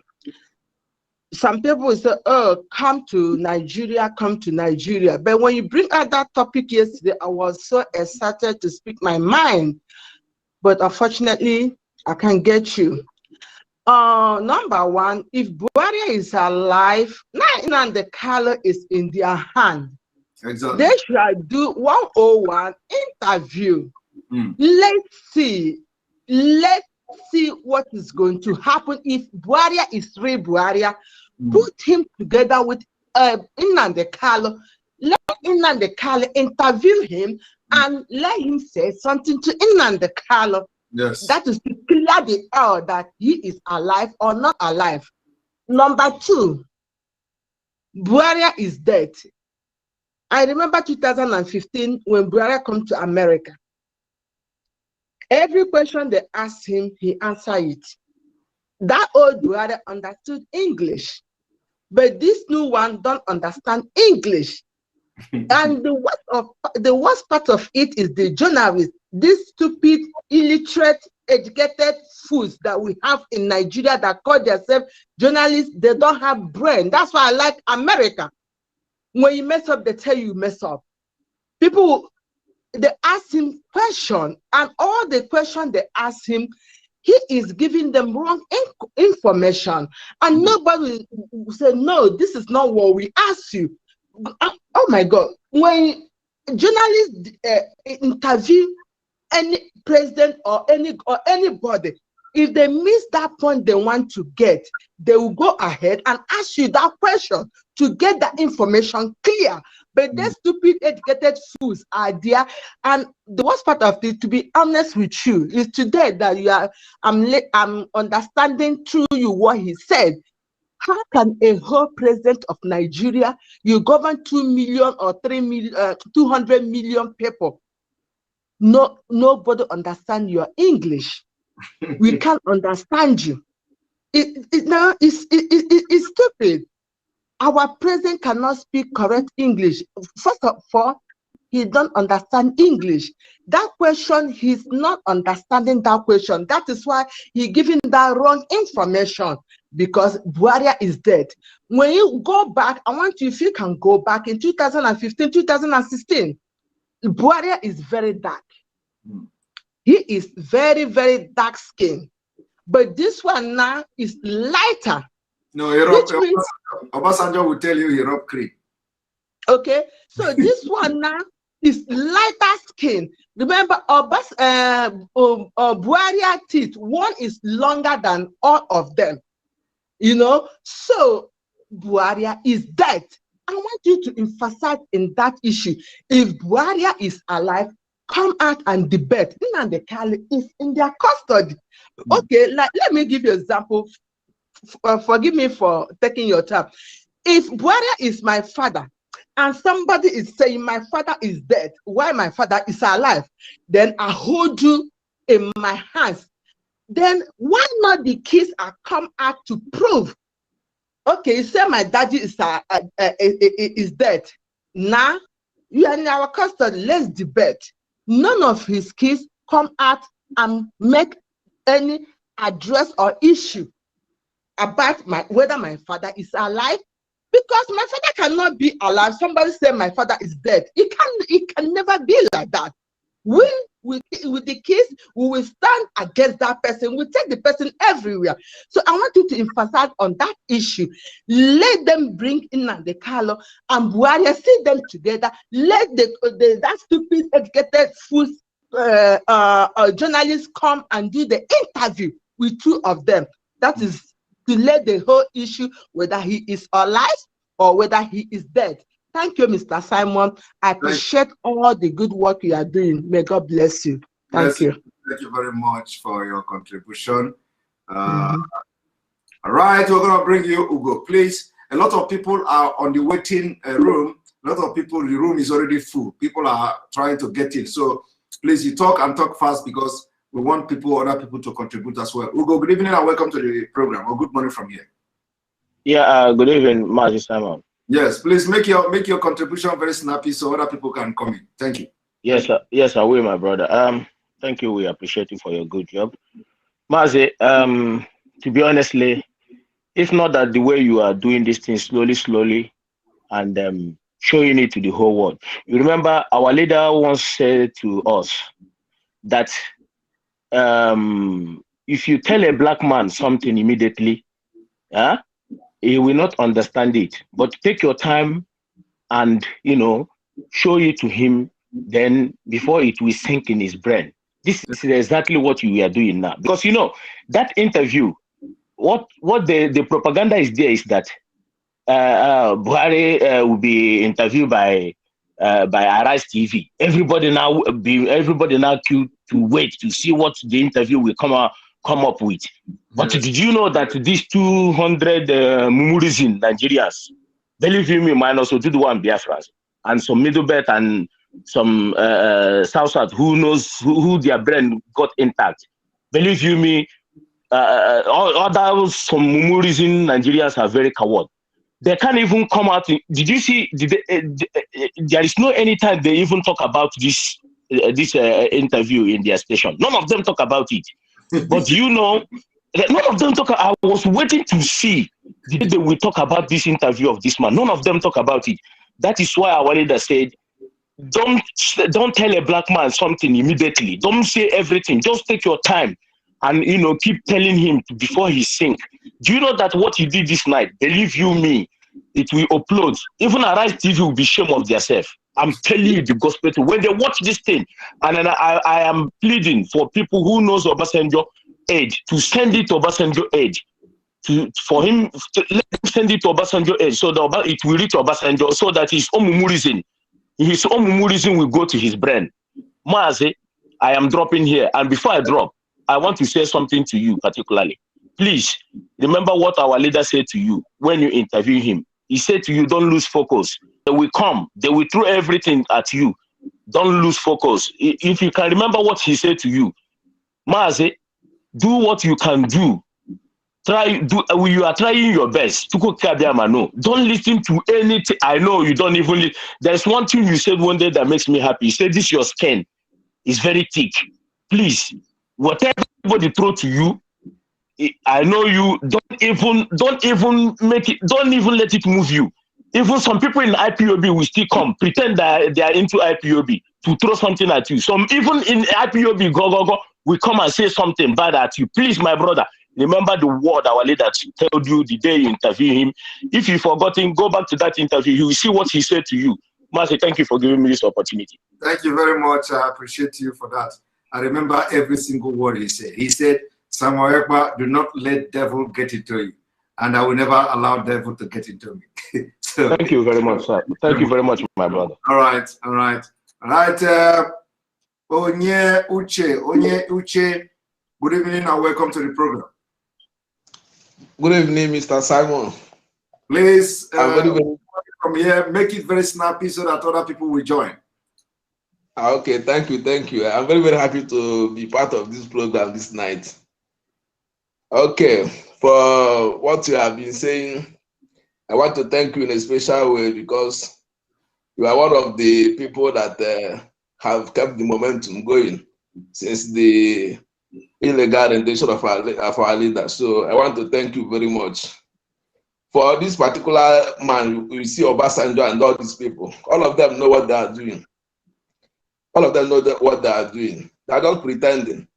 So just like our sister said, if they know that our leader lied, they should have included it in the list of offenses he committed against the state.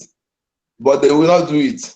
So I just want to encourage you that you should keep it up. Do not listen to cycles. Just as like my brother said, I thank you very much for the good work you are doing. Thank you, thank you, thank you, thank you. Bye-bye. Very much. Thank you very much. I appreciate you, my brother. All right, principalities. Oh my goodness. Are you the principalities we want to deal with? Promo Chooks, MC Promo. Thank you for the super chat. We will stay focused. Thank you, Simon. Please don't lose focus. We will never lose focus. We are children of God. We don't lose focus. Thank you very much. Principalities. Yes. Principalities. Something is missing. What about the power? Mazi, I come the Lelu, you know. To the program. Welcome to the program. Yes. You know, like others have been saying, I congratulate you for putting heat on these people in AsoRock. It's not easy, but your exposition is trying to bring the reality that the man over there is not Buhari. Now, Mazi Nnamdi Kanu is in Nigeria. I think it's high time they should accuse him that he's lying. Let him come and explain. Because he's the one that said Buhari is dead. So and let them proof. We have seen different proof of that. We have seen it, different pictures, different Buhari. So I don't know why they are wasting time. And also they are, you know, doing parties, bandit, Boko Haram, everybody are celebrating, asking stupid questions, nobody's doing anything. And I want to use this medium to tell the Igbo elites, intellectuals, like our leader used to call them, they don't have sense. Nobody or none of them have sense. You can't be in a situation in a country where the North are keeping mute on their people and they are doing parties, doing all this in kidnapping, ransom, asking a lot of things from government, and nobody's saying anything, and they have been giving all those things, and our people are keeping mute, fighting ourselves. Well, I don't have much to say. Is that Mazi is in Nigeria? Let them bring him out on a public TV, and also let Buhari come out. Let him remove his cap. A lot of evidences to show, because Mazi promised, if this person in AsoRock is Buhari, he will give up Biafra. I think it's a big challenge to Nigerians. And our intellectuals should at least bring that up also, because it's not as if they go home and start laughing that, oh, they have captured Nnamdi Kanu. They are wasting their time, because anything that happened to Nnamdi Kanu, that place will go.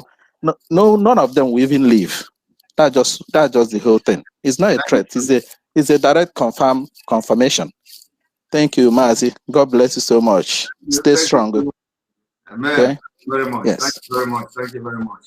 Somebody say if people should stop congratulating me. We should bring brain. All right.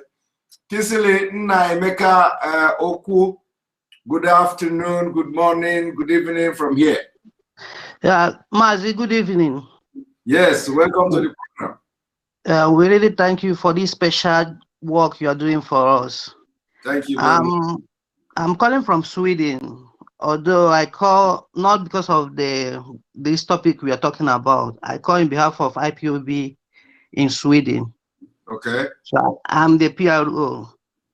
So okay. IPOB, I call in behalf of IPOB in Sweden for upcoming protest we are holding tomorrow in Stockholm, for all Biafrans to try and show up in our upcoming mega protest, which we hold in Stockholm.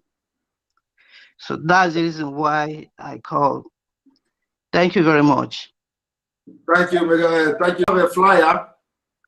Yeah, I sent you a mail. I tried calling you on WhatsApp. You did not pick.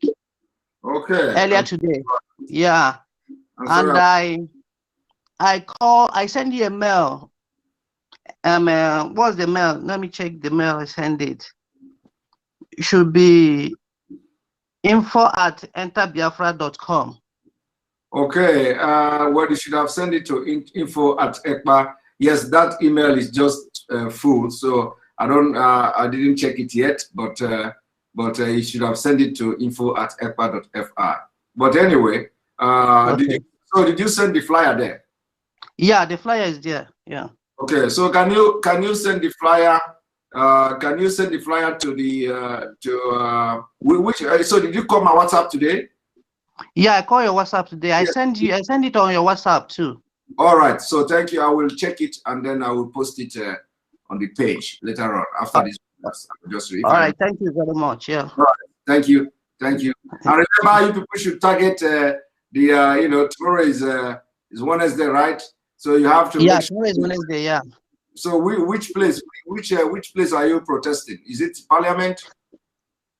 We are going to UK Embassy and Kenya Embassy and the Parliament. We go to all these three places. Good. Yeah.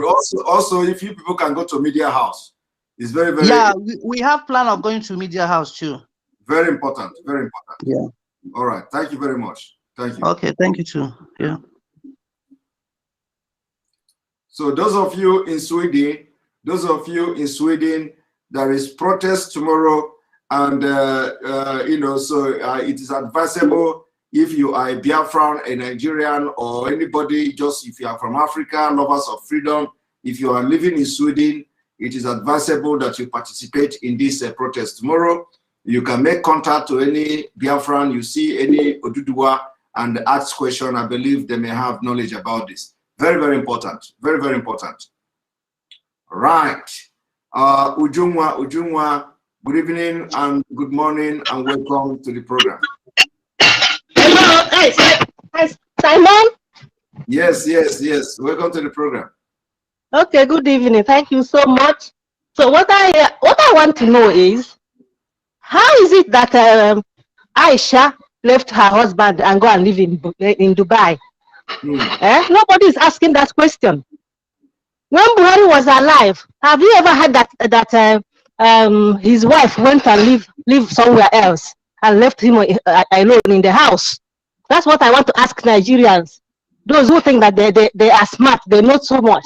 And Obasanjo himself, we should know that he has brain damage also. He cannot think well anymore. Okay?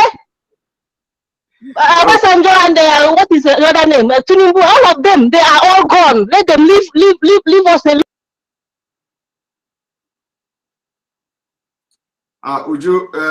Ujungwa, I think we can't hear your voice again.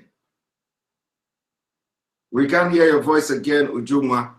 All right, we're gonna bring Mazi Onochie. Mazi Onochie, good evening and welcome to the program. Good evening, Mazi. Welcome to the program, Mazi Onochie. Good morning. Mazi, can you hear me? I can hear you loud and clear. Oh, thank God, thank God. Yesterday I called in Fulani, and they attacked my voice. I could not was able to speak out. Thank God today. We bind and cast them in Jesus' name. I'm telling you, fire by fire. Fire by fire. Go ahead. Good morning from my location. I want to first of all to appreciate you and how you do your thing. First of all, today's program, the way you pitch in this interview, Jesus Christ. I was just laughing all through. I was just laughing. The thing is that I don't want to talk too much. The fact is that there are people that don't really know the gravity of everything about Nigeria right now. With all this thing, Buhari, the president that is not the president, that man this thing is not who we used to know. Like you said, in the perspective of Obasanjo, let's say, okay, we know he died. We are not talking like that. Okay, the president is alive. What is that? What is that? Is that a president interview? Did you guys watch that? Did everybody watch that? Nigerians, the people that are one Nigeria, proud. Are you proud of your president? It's time for us to wake up. It's done. The game is up. The problem now is even the word powers. There are so many people that have questions to answer. He met with France, right? This president, and he went to talk to Macron one time, right? They did not see anything like wrong with the conversation they had. Anyway, that is we move. I pray for our leader.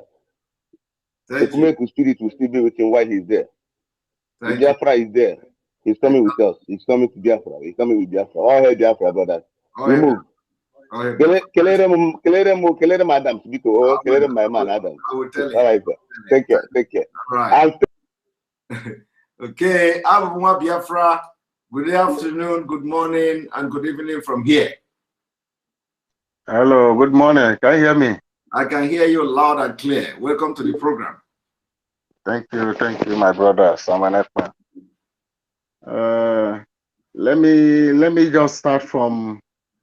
I know that some of our Yoruba that we are together, but I don't know if I never come across them. I never see them really talking about this fake Buhari issue like we Biafrans really saying it, because what I'm saying is that lady, if not because of you now, I wouldn't have known that lady is a Biola daughter. Yes. And the way I've been saying that girl, I mean that lady, the way I hate her, that is, if any opportunity I'll be given, to kill her for her satanic work, I want to see her. I'll be the first person to move to kill her, because no, one thing, let me tell you, hold it there. Actually, that lady sometimes do a very good job.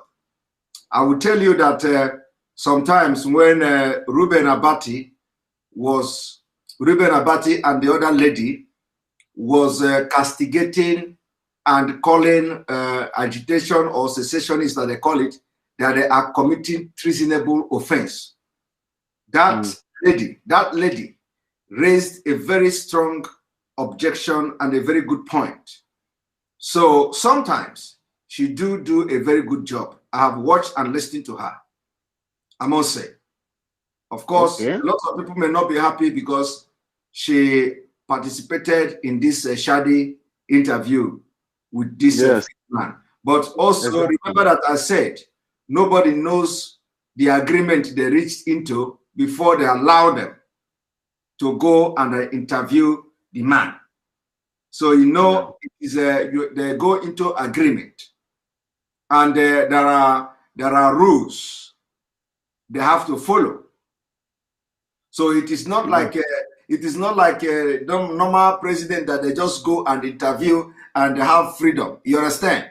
So before they even go there, they must have signed some undertaking, and they must have given them, even if there is no undertaking they sign, they must have they must have instructed them how to ask question and what question to ask and all that. Because even the question the man was addressing, you understand that they have it is already something that was discussed. That plan is down. Exactly. Yes. And the video was after that was edited, so cut and dry. So some of the discussion is missing. You understand? So that's one of the reasons I mentioned that lady. That's one of the reasons I mentioned, because she's not doing the so-called lovers of one Nigeria any favor in that her work. Because in first place she knew, but if she didn't know, but all of us know, according to that her sister that called for prayer about the dead Buhari teeth, how her teeth, his open teeth is. I always think that, because these British, they think that they're smart, but they couldn't, because that whole teeth, open teeth, I'll call it, it's not the same with the real Buhari own, with this fake one parading himself. It is not the same. And you make a very, very vital exposition, because when all these bandits they do all this thing before, the governors write some letters on which which everyone, even Governor Tom, every letter and all those that. So how can you say that he read the newspaper here in the interview? Because it's confusing that he read it in the interview. This is something that everyone that's still sleeping, that's used to, hold on and wake up, say, this man is not Buhari for you. And for Obasanjo, let me comment a little bit for Obasanjo. Obasanjo issue is that he's still alive. He's parading himself as an elderly man, talking like he's the mouth speaker of the people. When they are alive, he's supposed to be in the prison, life imprisonment for evil that he participated on. Now he's alive. He could even at his age, he couldn't come out and show a good example as a elder man. He say himself. Now he's saying that if this man is not Buhari, why now? For that, this is a song that I've been singing for years. That doesn't mean he was deaf for years. He's not listening. And that assist also complained, if Buhari is alive, why the children are not acting? Why the wife? You see, all these things, people back home, you will tell them, but no one will take you serious. I don't know. They refuse to stop eating those cow, or those Fulani voodoo cow, because we believe that there is something behind it that make them not having their sense correctly. That's all I want to say, because that is not Buhari, and they can never be a Buhari. The real Buhari is dead. Thank you very much. Thank you very much, Abu Biafra, for that comment. Eze, good morning from here. Eze, good morning from here. Good morning. Good morning, Mr. Simon. Thank you for your welcome to the program. Please be very fast. I'm waiting. Yeah, good morning. Yeah, good morning, Mr. Simon. I really appreciate your work, and I say, may Chukwu Kabiama continue to see you. I remember Mazen Nandekano. Sorry? Which, and he's blessed with that. There is something about him that people don't know. Nandekano is a man that, will you think he is stopping? He continues. And that is what Nigerians don't understand. The government of Nigeria studied Nandekano like a book. They are supposed to read him. Exactly. Right from the time when he started, they could also know that he is more ahead. He is there with them. Know what they are facing. And they can do to him. And there is something back to me. When I was a kid, I know I had brought our that Edo State, Delta and Edo, and they are now saying that Edo is. I say your network is very bad. Your network is very bad. We cannot hear you at all. We cannot hear you. Please check it and come back. Abuchi Barnabas, good evening from here. Good morning from here. Hello, Simon. Good evening. Yes, good evening. Welcome to the program. Welcome, my brother. My brother,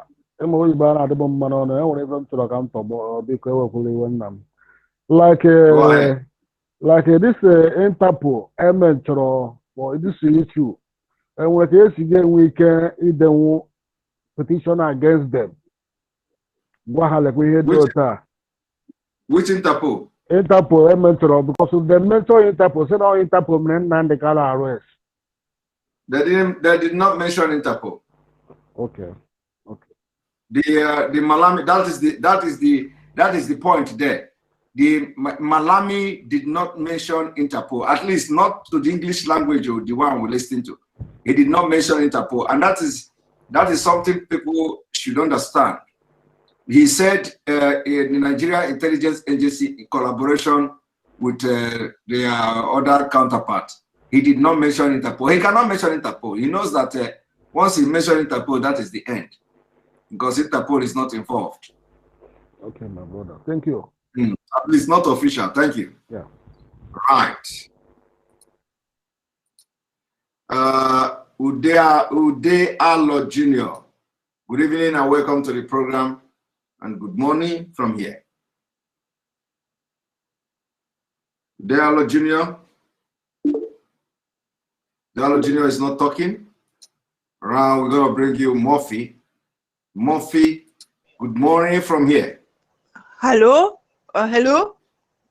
Hello? I am a white woman. I just want to greet you. I am calling from Halle Saale in Germany, and I like what you do. And I am staying with a man from Biafra. Oh, thank you very much for joining the program and watching. We appreciate you. Yeah, I watched it for long. I'm watching it for long.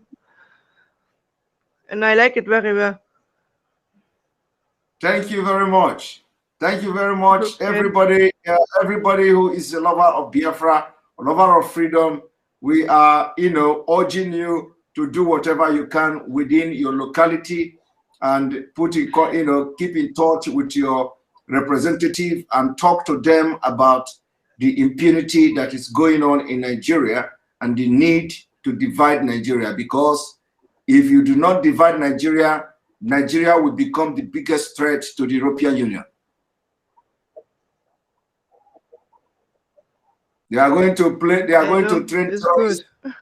They are going to train terrorists that will attack the European Union in just a matter of years to come. Okay. But have a nice evening, yeah? Thank you.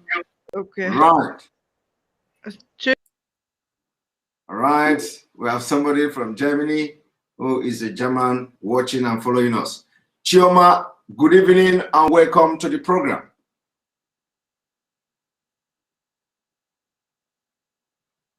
Chioma, good evening, good morning, welcome to the program. All right, Chioma is not talking. Iwe Jurumobi, I know this name. Iwe Jurumobi, welcome to the program.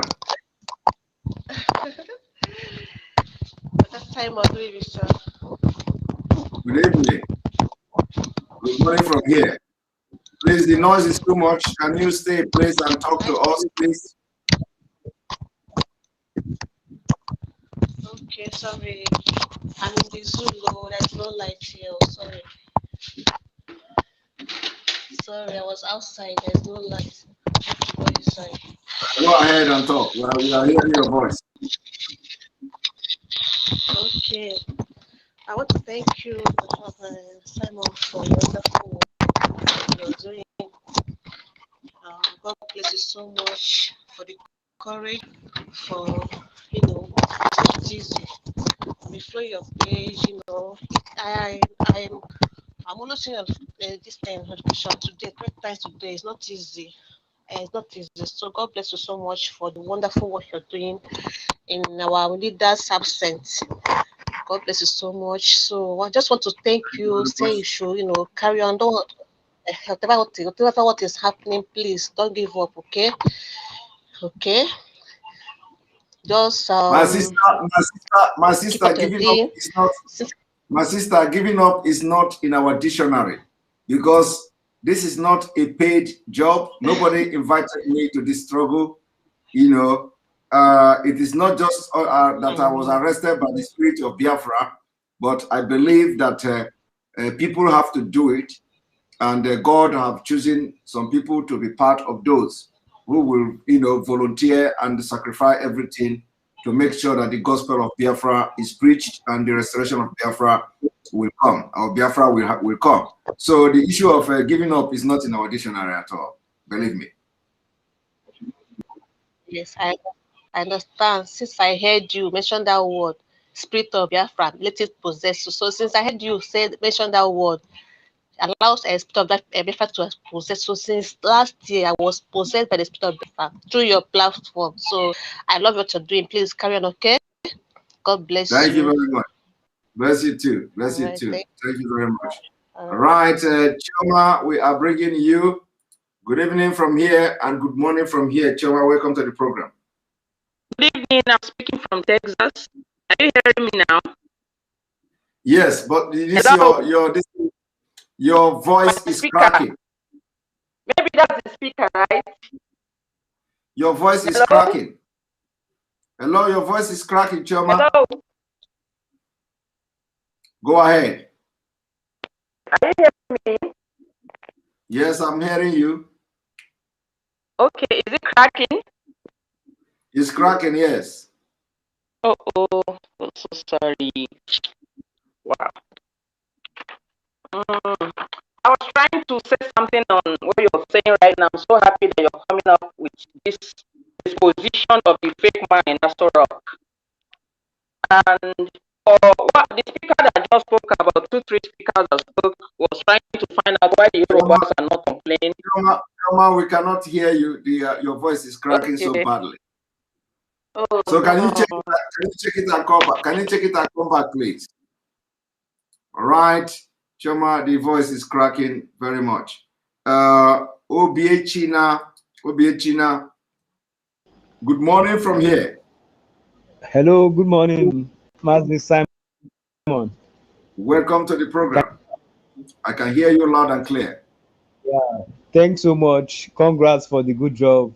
We feel very motivated with the whole teachings. But thank you but very Mark, much. There's something I needed to add.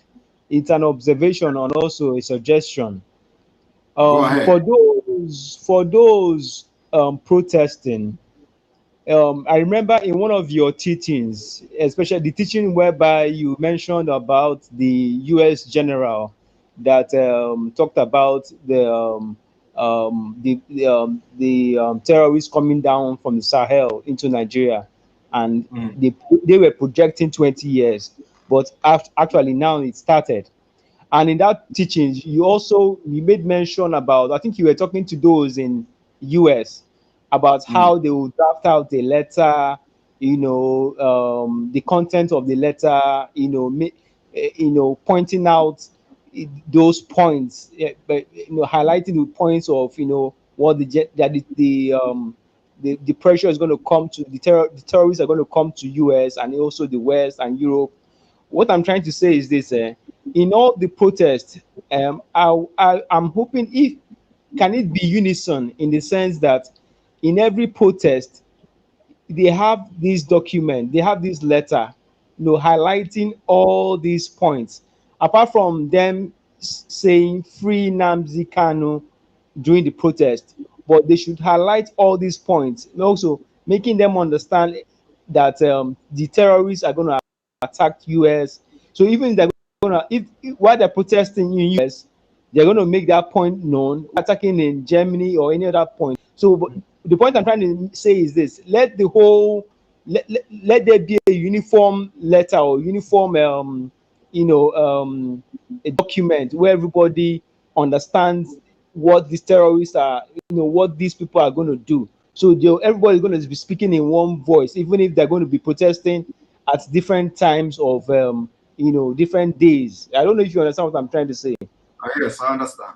Yeah, so something unison, so it won't be disjointed, disjointed, or them playing as much as they might be playing bands or saying free Nnamdi Kanu, but they should highlight those points so the message is clear to the people they are sending it to, so they wouldn't just feel these people are just ranting or just making a whole lot of noise, but the message is very, very key and very important.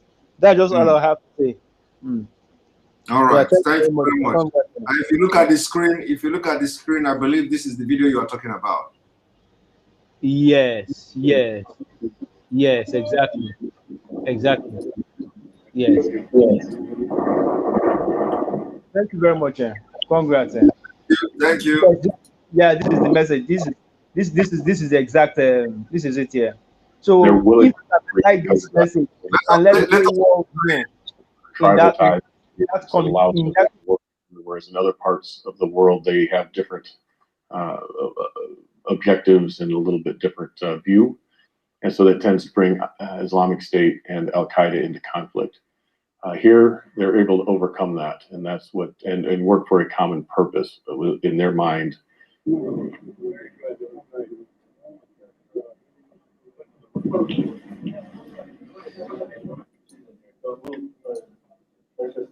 I think long term, and we don't know when this will happen, but long term, they want to establish themselves. They want to establish a caliphate, and they are willing. We know they have not only the desire, but the will to attack the United States and the West.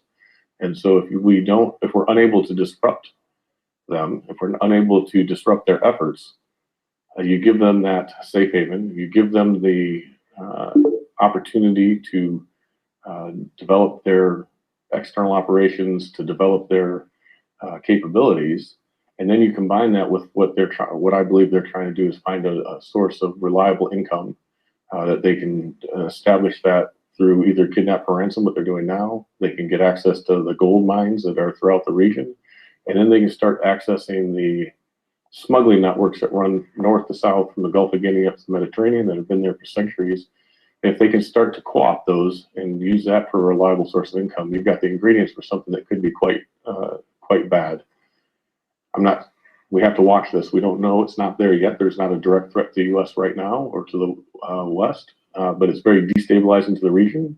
And I believe that if it's left unchecked, it could very easily develop into a greater threat to the West and the United States. That is the point. Now, and some of you must have listened to that.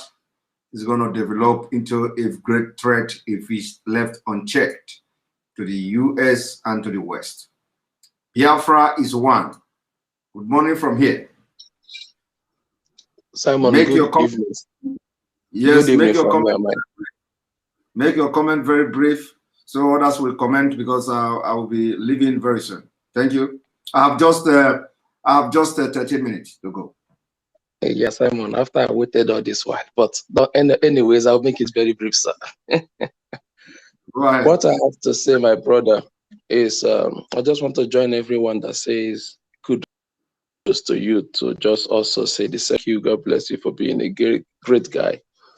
But I want to speak briefly to people who think that the hope will come by election. And I don't know why like that. I just do not know why people think like that. Let's even assume that the North will election. What is the guarantee that the electioneering process will be fair? What is the guarantee that it will be transparent? Even with what we saw happening recently, when they are already attacking any process of legitimacy and transparency, and they're attacking it, before the whole world. What tells you that 2023 will bring the solution to the nation? I don't see that happening.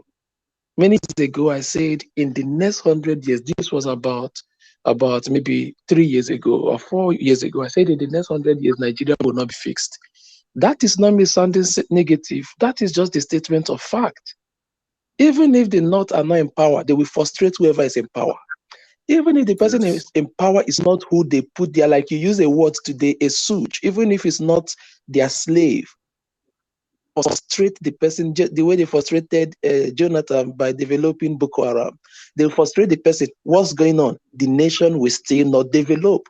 So 2023 is not the solution. I wish people would come. It's difficult. You guys, I pray for you guys. I envy you guys. I just feel for you guys because you guys have a lot of work.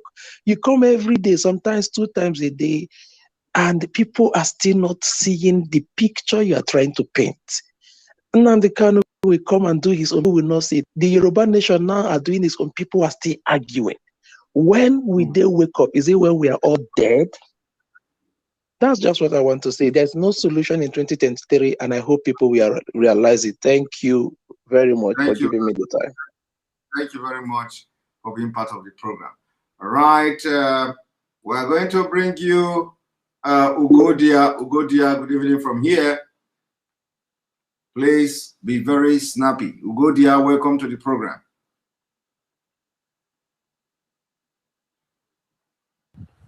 Hello, Simon Ekpa. Good evening. Good evening and welcome to the program, Ugodia. This is Ugodia calling from Manchester. Welcome again to the program. All we are saying, give us Biafra, free Nnamdi Kanu, and give us Biafra. That's all I want to say. I want to thank you for all your good work. And also, I don't know if you've gotten the flyer for the UK protest that is starting this Sunday, 25th of July. They are starting at Lambeth Palace at Buckingham Palace on the 25th of July. Then on the 26th of July, the British and Commonwealth Office and Downing Street, that's on the 26th, being Monday. Then on the 27th of July, from 7 o'clock to 5 a.m., BBC headquarters, London, and Kenya Embassy, London.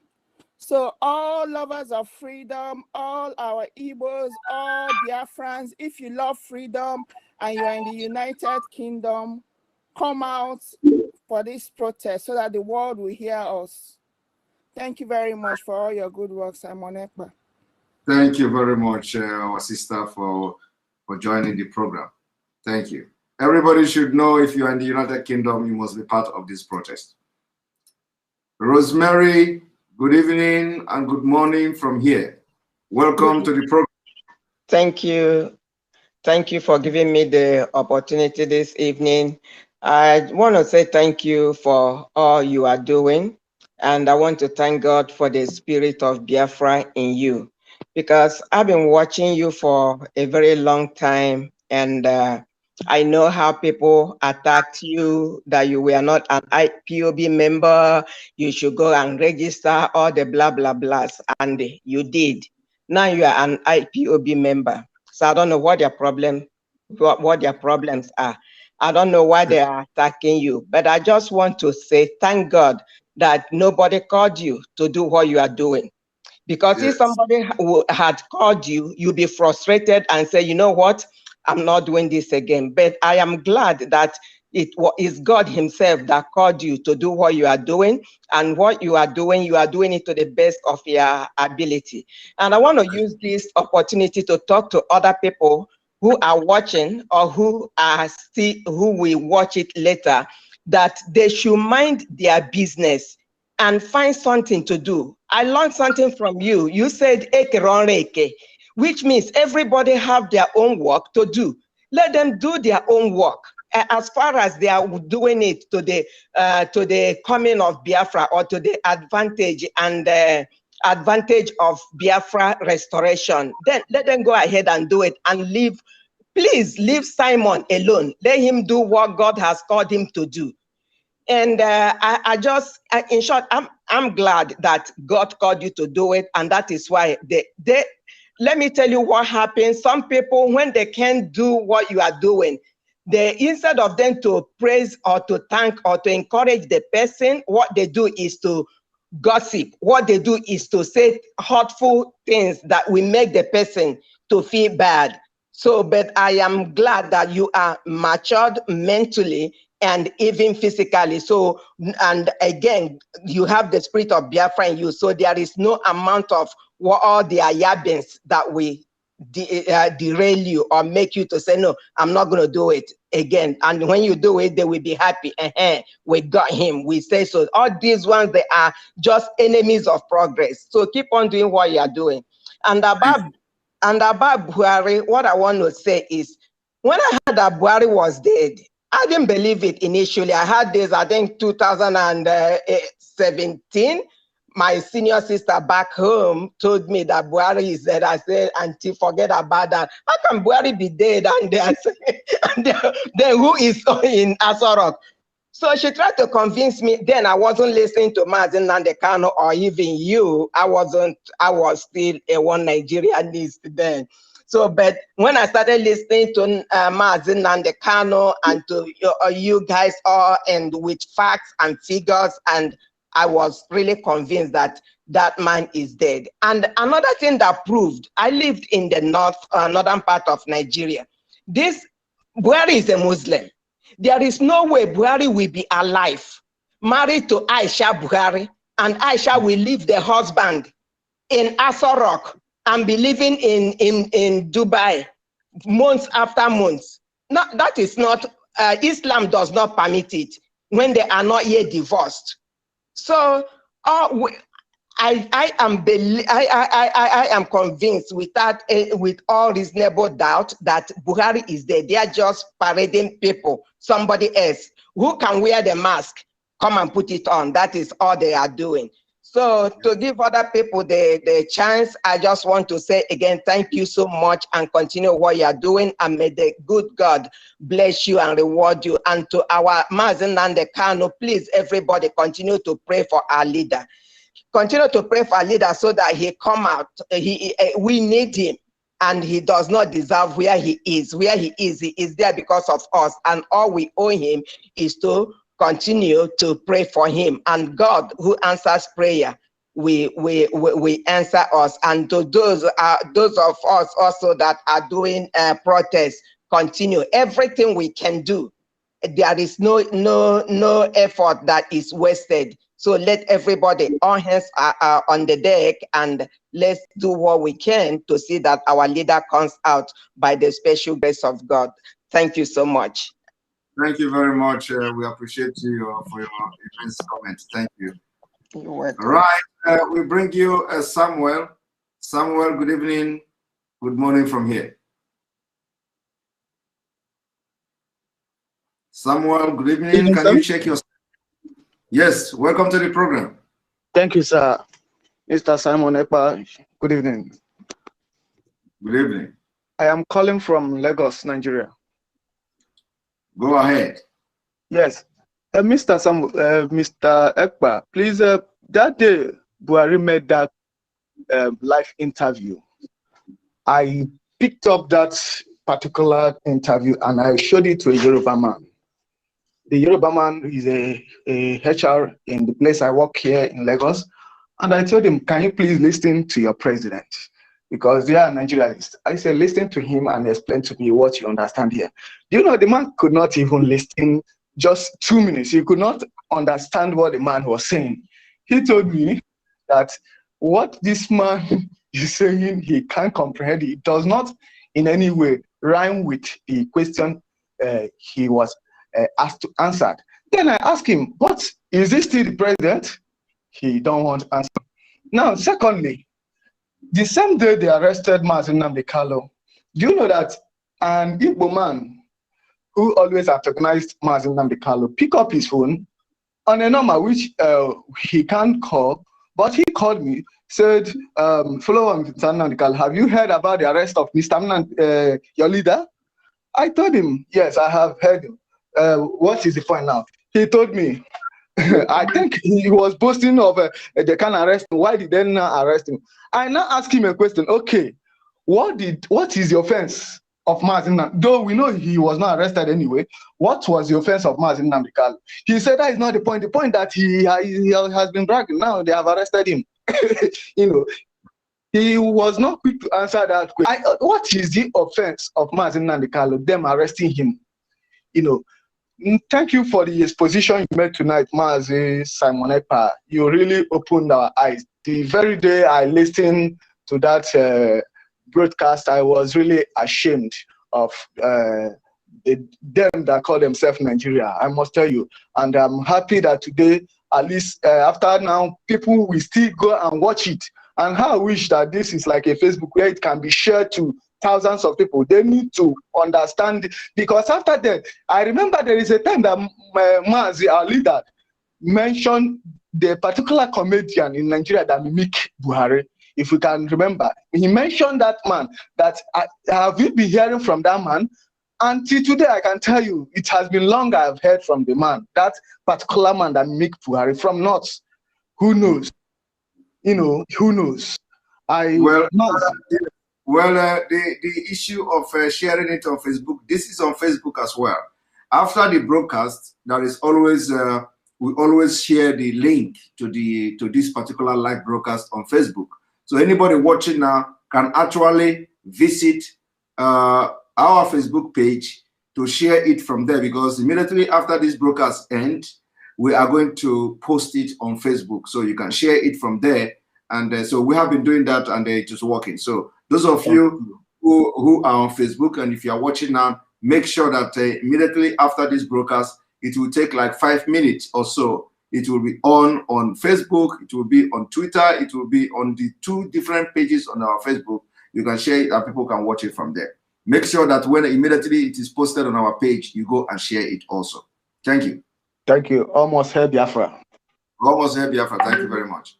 All right, and Nick, my time is already up. Nick, welcome to the program. Yeah, good evening, Simon. Yes, welcome to the program. Be very snappy. Yeah, I will. Thank you very much for the opportunity given to me. I appreciate you. I am speaking from Manchester. I joined very late because I'm at work. And a protest is coming up this weekend. From Manchester to central London is about 4 hours. I will be in Manchester myself to follow up with this protest. One of the best protests so far, which I have watched, is the one they did in Madrid. I will ask that through your platform, our people should learn how to organize protests. Somebody should be speaking. Like if you watch that Madrid protest, there was this person who was coordinating it with his phone. You can understand, and he was lecturing, so that any other person who is not a Nigerian that wants to watch that video can understand the message. Protest is good when you are saying, when you have your phone recording, say something reasonable. Say what the protest is all about. Protest is not all about singing, dancing. Tell people who watch that video after, or who are watching it live that are not Nigerians, what you are doing and what exactly brought you there. So we all gonna be in London. If you are in UK, please, I am begging you by the name of God, join, leave your work. 3 days, 4 days work will not kill you. Leave that money. Let us all be in central London and show that the time for Biafra has come. As regards to Buhari being dead or being alive, you people remember very well that Buhari has never gone to Saudi Arabia to do prayers since for more than 4 years now or 3 years ago. Because if you go to Saudi Arabia, you remove your clothes, you have to tie only that bedsheet. And there the shape of the Buhari will come out. The head, which everybody is waiting to see, you will come out. If you go to the last video where Buhari went to Saudi Arabia, that was the last time. After then, nobody talks about why does this man not go to Saudi Arabia to join them in prayers, which he was doing when he was alive. People don't ask questions. They have been hiding it because if he goes there and remove his clothes, everybody will know what is happening and what we are passing through. Finally, before I let you go, Bro Simon, every person listening all over the world should remember that Mazen Nnamdi Kanu is God sent. It's not because I am an Igbo man or a Biafran praising him. I've been saying this all over and over. Mazen Nnamdi Kanu made many prophecies. He said a lot of things as a person. And among all the things he said, both when the Fulanis were on their way, coming from Sahel, coming from Senegambia, when Nigerians don't even know what is Senegambia, they don't even know what is Janjaweed, they don't even know what is Putajalo. It is Nnamdi Kanu who started all these names. He was saying it 2012, 2013, and then nobody knew. Nigeria was sweet enough, they were coming. And all the things he said about Nigeria has all come to pass. People have seen it. The only one people are yet to confirm is only Buhari's issue. And sooner or later, the world will confirm Buhari issue. Therefore, let us all stand strong and know that this fight is fight for freedom, is fight for survival. We that are in Western world, we don't have bullet, we don't have gun, we don't have knife. All we have is flag and protest. Join in every city where you are. Go and protest so that we will be liberated from this garbage. Simon, may God bless you, because sometimes I wonder, do you even sleep? Because somebody who does what you cannot do is supposed to be praised. God in heaven knows how satisfied I am and how I pray for every one of you, from the last person in IPOB to the highest person, from Nnamdi Kanu to DOS to the ESN, and every person among you, all of you that are doing this program, both those who are doing in a very short, small way, all efforts you guys are putting, we are seeing it. You guys should continue, never lose hope. Finally, before Mazi Uchemefo left IPOB, I rang him the very last time and I begged him not to quit. When the rumor of annoyance was coming and coming, he promised he will not quit. And this is the kind of annoyance they are putting into you. But the kind of spirit you have, nobody will pull you out and nobody will pull you down because nobody told you to join.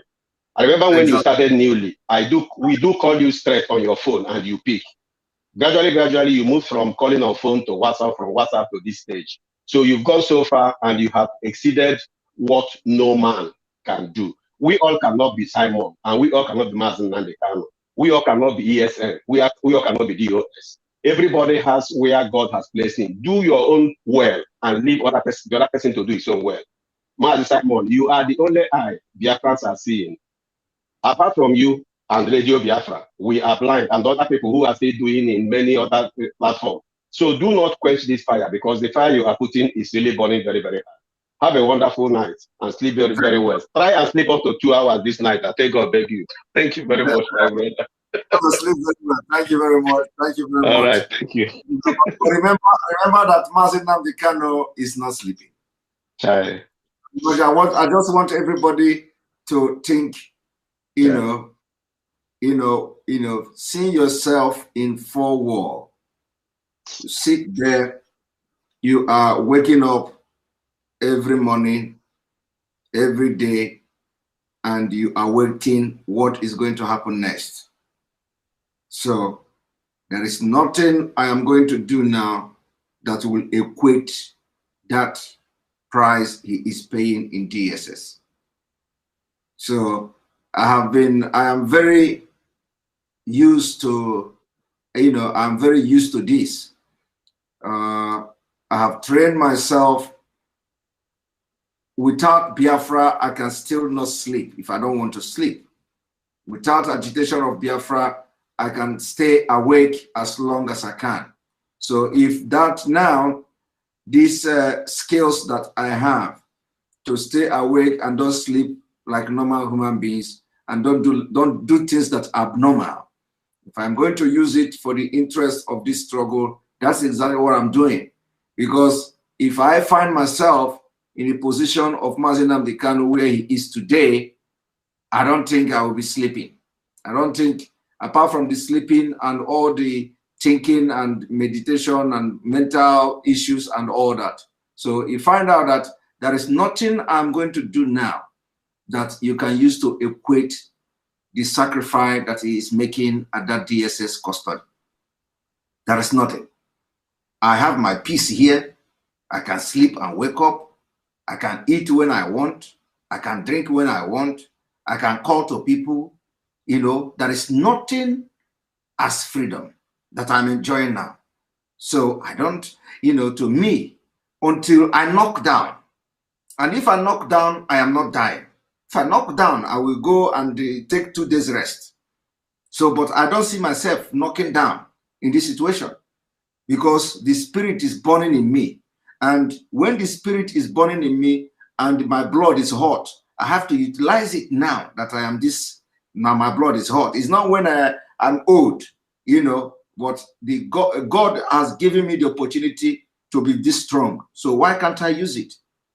When the time, when the time like this come, that to use that energy that God gave me. If I don't have the energy, you will not see me here.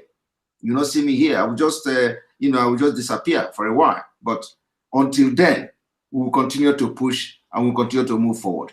So I appreciate you, my brother. Thank you. Thank you. Thank you. God bless you. Bless you too. All right, Judith, you're going to be the last person on this program today before I go to sleep. Welcome to the program, Judith. Judith, you are not talking.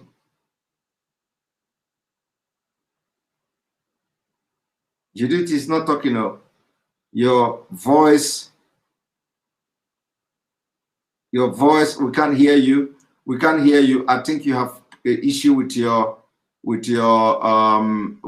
mic. So on that note, I'm gonna bring Paul Abang. I need only one person before I go. Yeah. Mr. Paul, good evening, and welcome to the program. Yeah, Mazi, thank you very much, sir. I want to appreciate you very well for the wonderful work you're doing. For the case of Obasanjo is just talking to protect of our farm, and the 16 billion naira is told. You don't want Buhari to come after him because Buhari, we know that he's dead. He's not talking for the masses, he's only talking for himself and his family and his investment. So that's what they are just doing in that country. So, and other thing I want to say is just that God continue to strengthen you for the effort. I've been following you, though I've not been so long following you, but I'm just new into the system. But I'm so happy about everything that is happening and everything that you're doing. I really appreciate. And this one last thing before I hang up. Please, I want to register as a IPOM member because I haven't gotten the link. I'm trying to do that, but I don't know how to do it. So I don't know if you can help me to do it. That's why I said, let me just call. Thank you very much and God bless you. Where do you stay? I'm in UK right now, but I'm new in UK. How can you be in UK?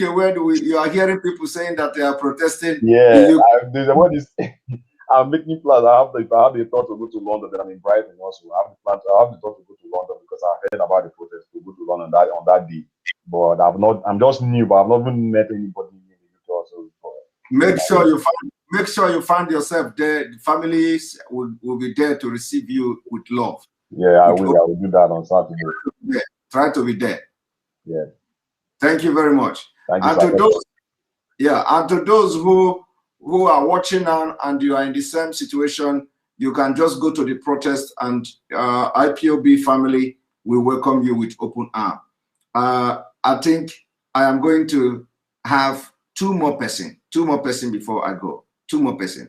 I'm going to have Udea Lord Jr. I'll try to bring you before you didn't talk. I'm going to bring Julia. Udea Lord Jr., good evening and welcome to the program. Ude Alod Jr., you see, we can't hear your voice. We can't hear your voice.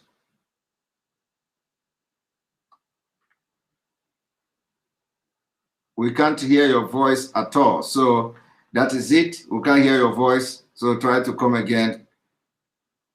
Ude Alod Jr., we can't hear your voice. Now, Julia, good evening from here. Julia, good evening from here. Julia is not talking also. So then the last person is going to be Ahis Berry. Ahis Berry, good evening. Welcome to the program. Yes, good evening, Simon. Can you hear me? I can hear you loud and clear. You are the last person today. Yes, so thank you, my brother Simon, for the good work where you don't do for us, bros. At the happy way. Even though our leader did that side, so bros, we not see happy, but for the good work you do and bros, we're happy. Because one thing they follow you for the hand, but the thing they do was your Facebook, where Facebook they attack and everything. But thank God now we don't finally come here now, and we are very happy. Matt, the only thing I want to talk about you are watching from Meta Biafra, right?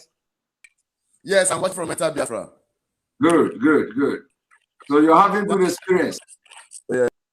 What I want to say, I want to advise Nigerian youth, or I want to talk to Nigerian youth, especially those of us where they abroad here, and especially those of us where Nigeria change from so we pass Sahara Desert, we pass Mediterranean Sea, we suffer, we still come abroad, we see the suffer. Man, I want to talk to those people, and especially my own people from Edo State. It come like those people, it come like some of them are then deaf, they get eyes, so cannot see. I don't know if you can hear me. I'm hearing you loud and clear. Yes, Maz, because these people, as in, I don't know. Okay, Maz, we are all youth, especially from the southern Nigeria, because now we get this abroad, this Europe, so this American everywhere. Because I always tell people, when some of us will cross the Mediterranean Sea, because no person with his rightful sense, with his own correct sense, go across Mediterranean Sea with honorary boat. Maz, I think you have saw those kind of videos. Some of us we are cross, we are. You see? Maz, can you hear me? I can hear you. Go ahead. Okay, yeah, okay. See, and those things, so it's because of Nigeria. And our people will still come here. We will still be telling them the situation in Nigeria. So we tell say, no, we love Nigeria. Let Nigeria be. We are proud of Nigeria. I will ask, what have you gained in Nigeria? And I want to talk to these people. As Simon, what is our youth with this abroad? So, is there any difference between Europe and Nigeria? The only difference that we have here in Europe, you have electricity, you have good road, you have good school, you have all these good social amenities. But in Nigeria, they don't have all those things. But I believe if this is happening in Nigeria, they have good road, good school, most of us will not be here. And people have eyes, especially those with their diaspora. Where they're diaspora, you people have eyes, you can see. But you don't want to think for yourself.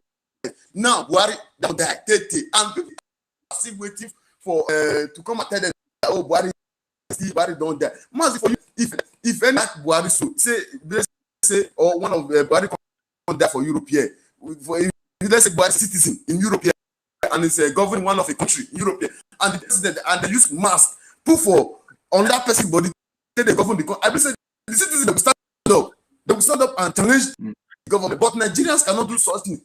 Especially of all the diaspora here, where we say we have access to internet, we have access to phone. Still yet we have eyes, but some of our people cannot see. But I thank God for we Biafrans. We are trying our best, and I will use this opportunity to our people. Please, on the 26th here in Italy, we have our protest in Roma, in the British Embassy. Please, if you are living, especially from Edo people, Edo State, Edo.